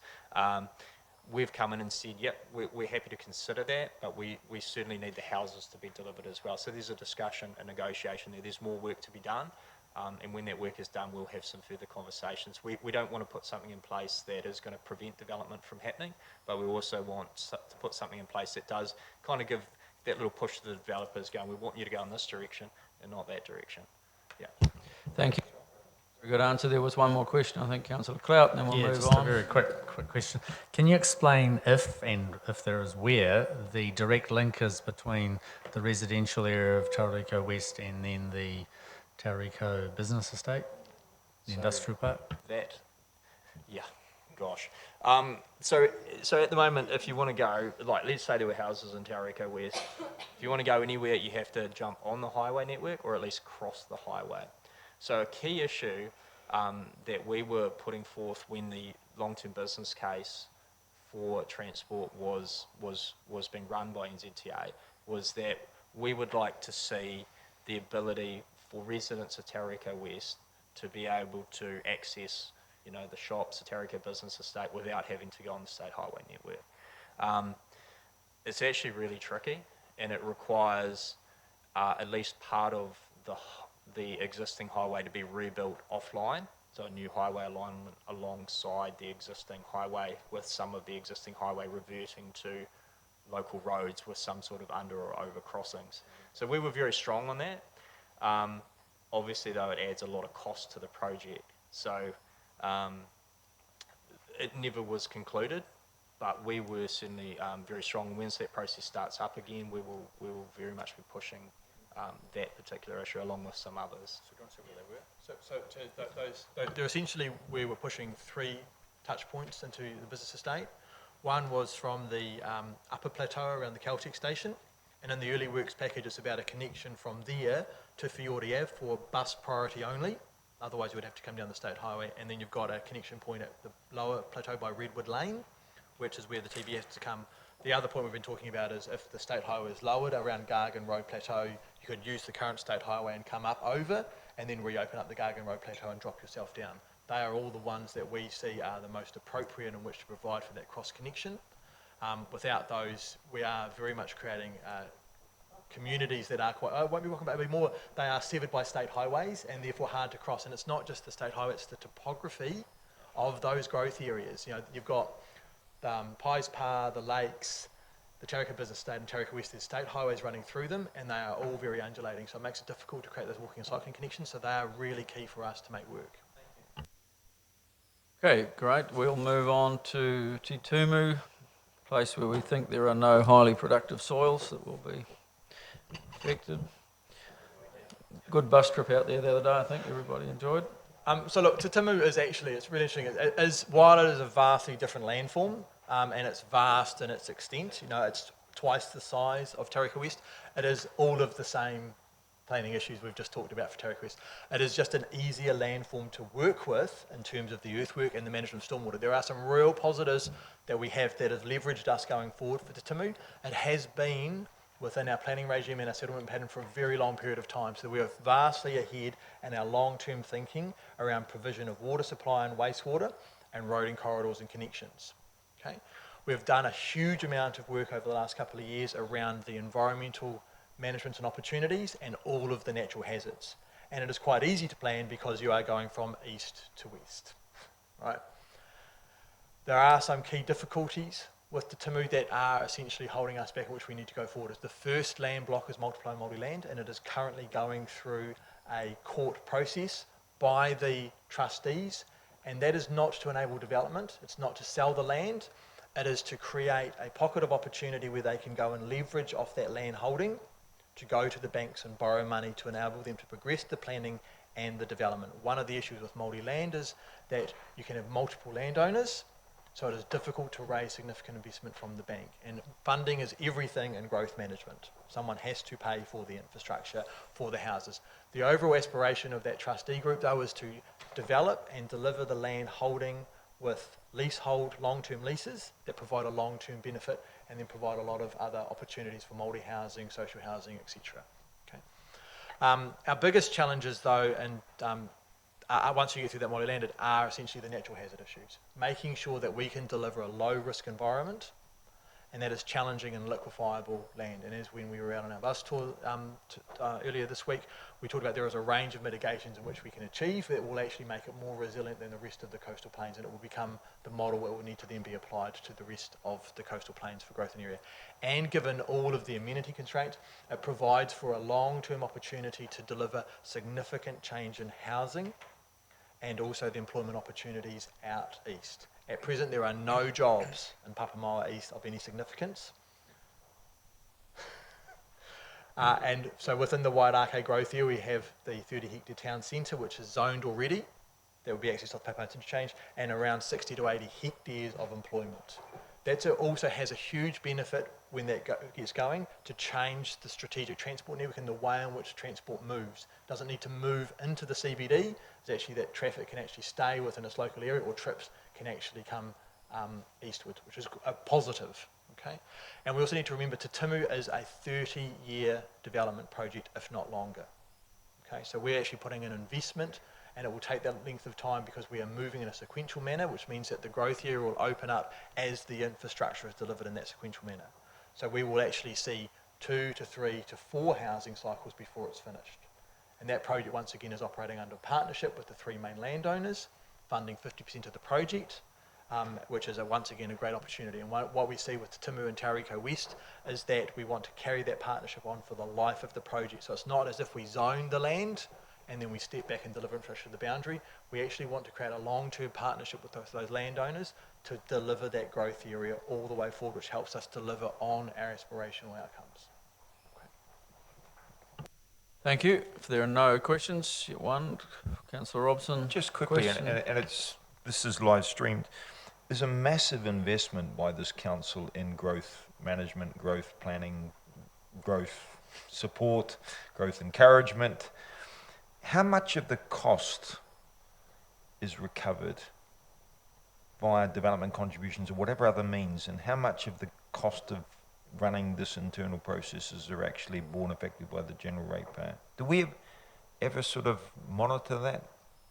The internal costs. So I know the external stuff we do with DCs, cost of infrastructure recovered in certain ways, but the massive burden on the council, has there been any work done on that? So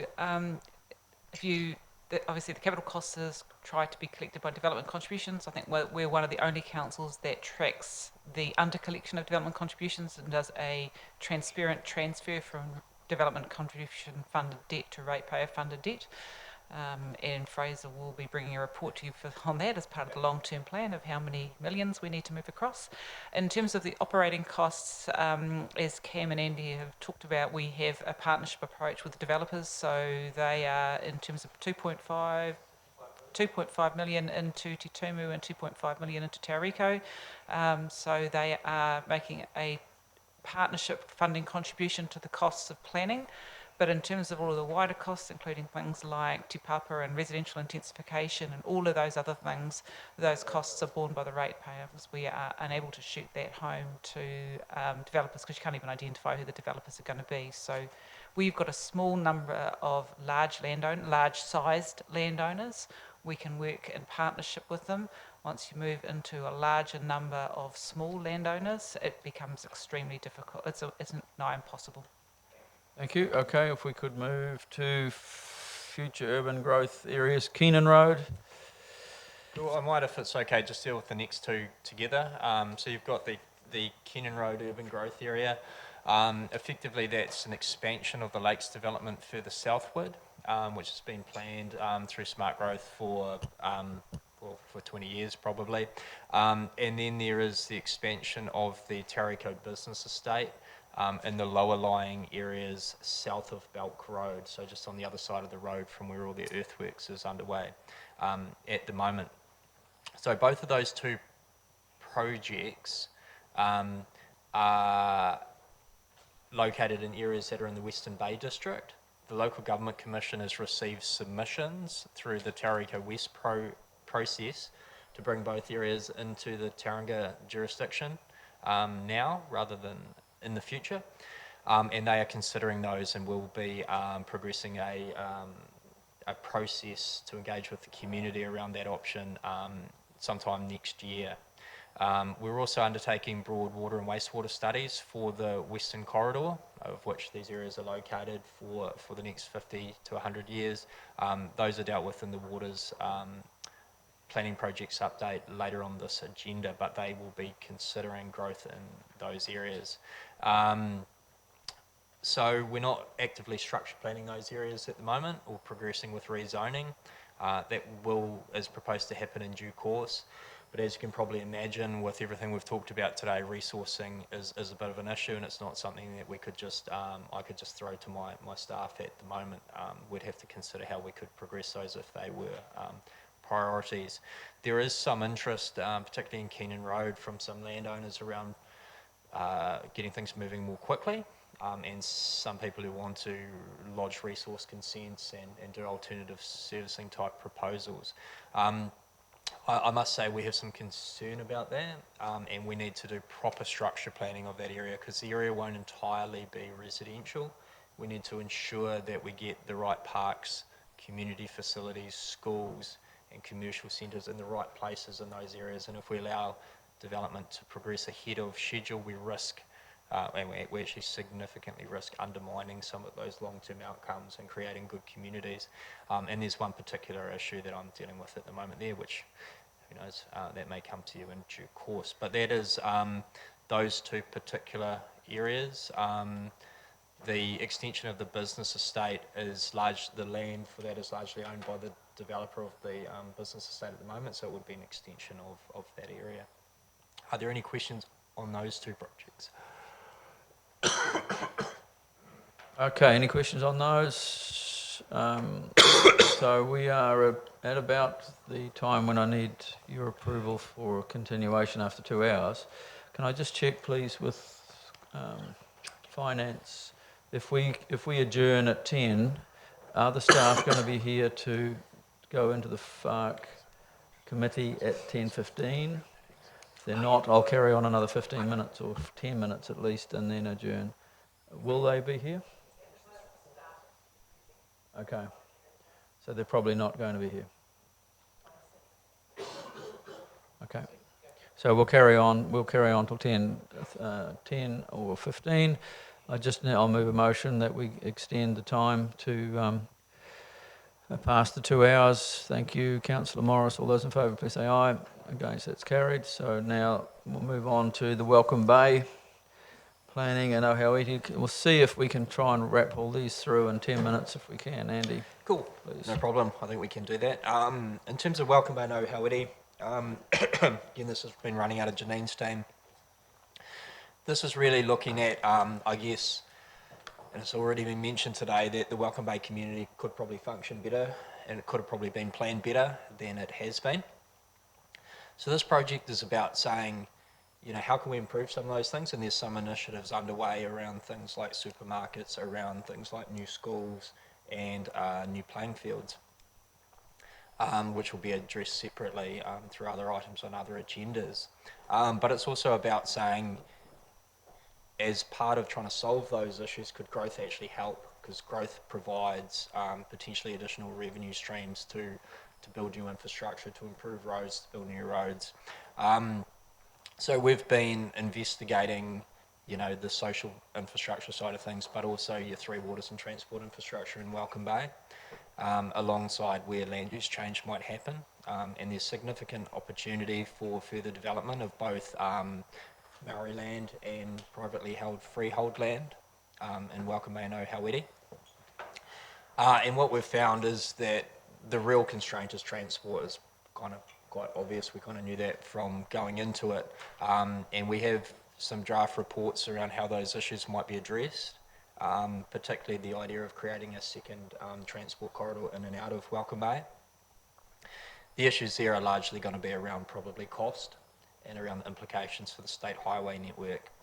So we need to just work through that report a bit further and bring a final kind of wrap up of our Welcome Bay and Ohauiti study to council or to this committee probably in March or April next year, sometime around there, to make some decisions around what we do next.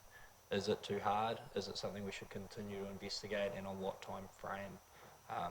Anything else to add to that one? Okay, question from Councillor Hughes. Has there been any thoughts of, in the short term, to do some kind of radical ideas around public transport, free buses, multiple buses, in order to, and I know that they all end up on the same network, but in terms of seeing where we could make some change to progress things? Yep, I think Christine wants to comment, but I know the regional council are looking at free bus services for students. I think there's already a free bus service trial in Welcome Bay and Ohauiri at the moment. And they're also looking at other things like significantly reduced fares as a potential option going forward. Obviously, they need to consider how they will fund the additional operating costs. I think, and Christine might be able to comment further on this, but the idea of having a bus lane or a third lane was considered on part of Welcome Bay Road. It's quite difficult to implement within the existing road reserve. So Andy's raised the points that I was going to speak to. So yes, there has been, so the Welcome Bay was chosen for the free school bus trial because of the issues with Welcome Bay and the fact there's no school there and it's difficult to get in and out of. We are doing some traffic modelling, and it will flow probably into the TSNP work as well around options in terms of pricing of buses and other things that are going to make buses more attractive. So is it pricing, is it location and quality of bus facilities, etc. So all of that work will come to you at some point through those projects. So certainly under consideration. Thank you. All right, we'll move on to rural land study. So the rural land study looked at the remaining rural land which is in our district. There's some along in Bethlehem along the Wairau River largely. There's small pockets out around the Rena Park golf course. There's quite a wee bit on the northern side of Welcome Bay Road between Welcome Bay and Papamoa, and sort of bounded also by the TEL. And then there's some lower lying peat land north of the TEL along Papamoa. The purpose of the study was to look at whether there were any urbanisation potential, or what was the extent of the urbanisation potential in those areas. And the one that I forgot to mention is Matapihi, of course, just across the harbour. Largely, the conclusions of the draft report, which again we'll be bringing to you next year, are there is little opportunity. It is difficult land. It is going to remain rural for some good reasons. You've got some low-lying floodplains. You've got areas where there's already been significant fragmentation to high-value lifestyle blocks. You've got some difficult terrain, hilly stuff. But there are some options, and they might perhaps be more long-term options than short-term options because they largely revolve around Maori land. There's some significant opportunities for urbanisation of the Matapihi community if the community over there were in that boat, but at the moment they have largely high-value kiwi fruit. So there's high land values. They also certainly respect the rural nature of their community over there. And so those are discussions that might perhaps progress over decades rather than years. There's also probably similar opportunity just south of the TEL between sort of between the Papamoa Hills and around the Domain Road area and in there, but a lot of that again is Maori land. So there are some opportunities, but I think as we kind of thought going into this process, and this was largely driven by answering some queries coming out of the Western Bay Council of saying, well, why do we need to continually move into the Western Bay District to expand? You've still got rural land within your district. Why don't we use some of that? So I think we've probably answered some of that question, but we'll need to engage with them further going forward.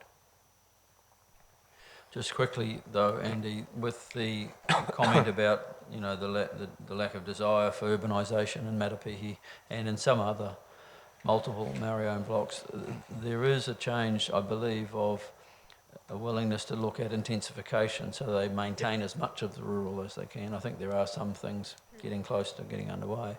And also us and our rules trying to figure ways through some of our infrastructure issues to release land for Papakāinga and so on. Is that a fair comment? Absolutely. Yeah. Farms, general government, we can do the last three and then we'll take a break.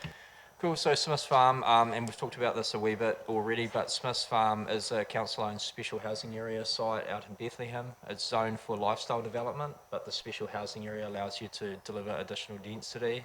The biggest challenge in terms of getting development happening is unlocking transport access. The previous council passed, actually might have been not the previous council, might have been the one before that, passed resolutions that access should not be provided through Westridge Drive, but via a new access across the TNL designation and up to Cambridge Road. The cost of that is quite substantial given the size of the development, which is only moderate, perhaps 200 to 300 units.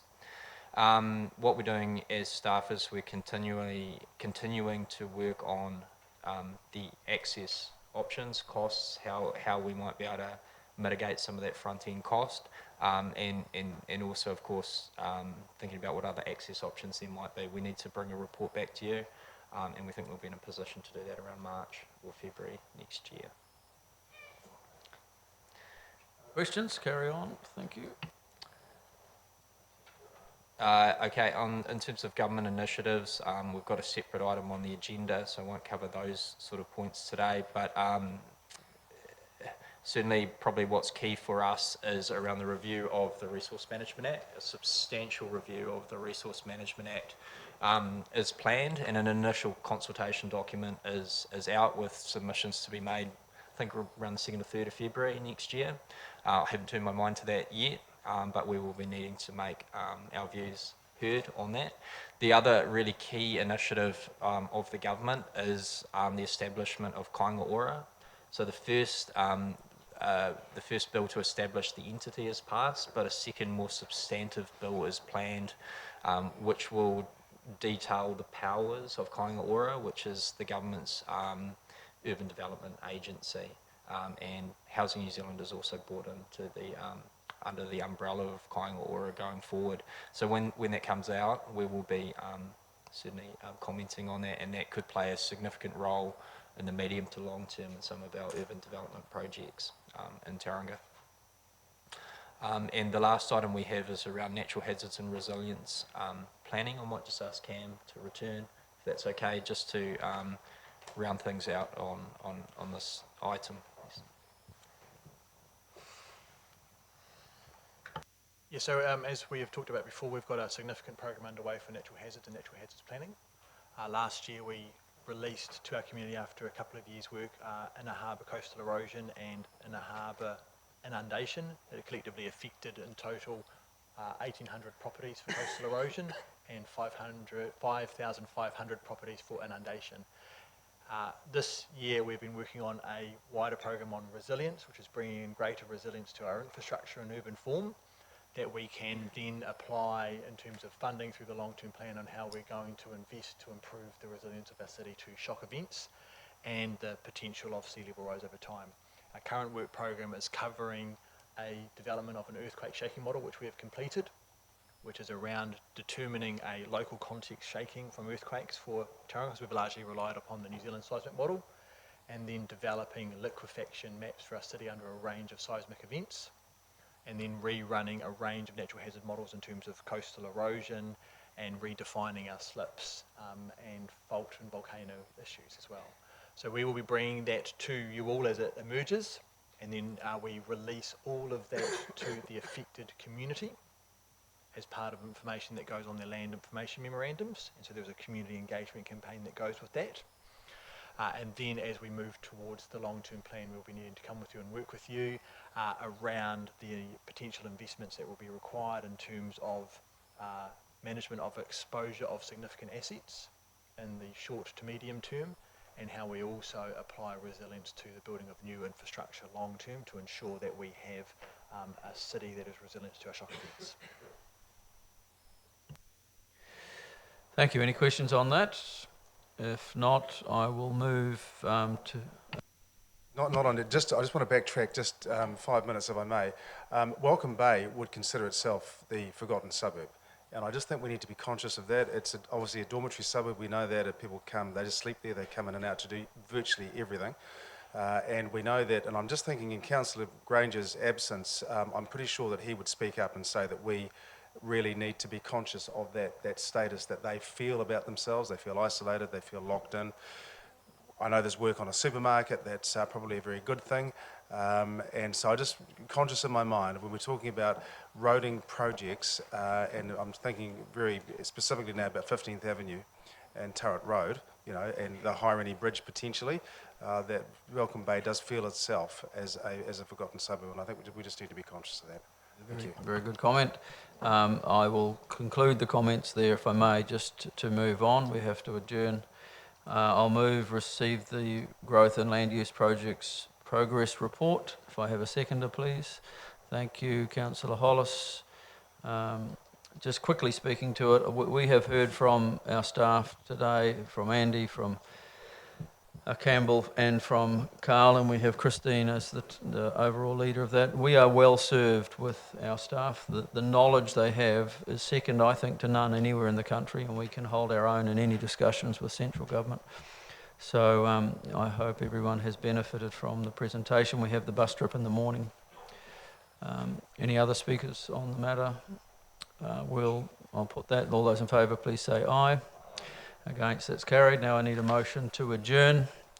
I'll move that. So seconded, Councillor Morris. So I'll put that. All those in favour say aye. We'll adjourn till after lunch, and we'll take our break now, and we will come back for the FARC committee at supposedly around 10:30. Thank you very much.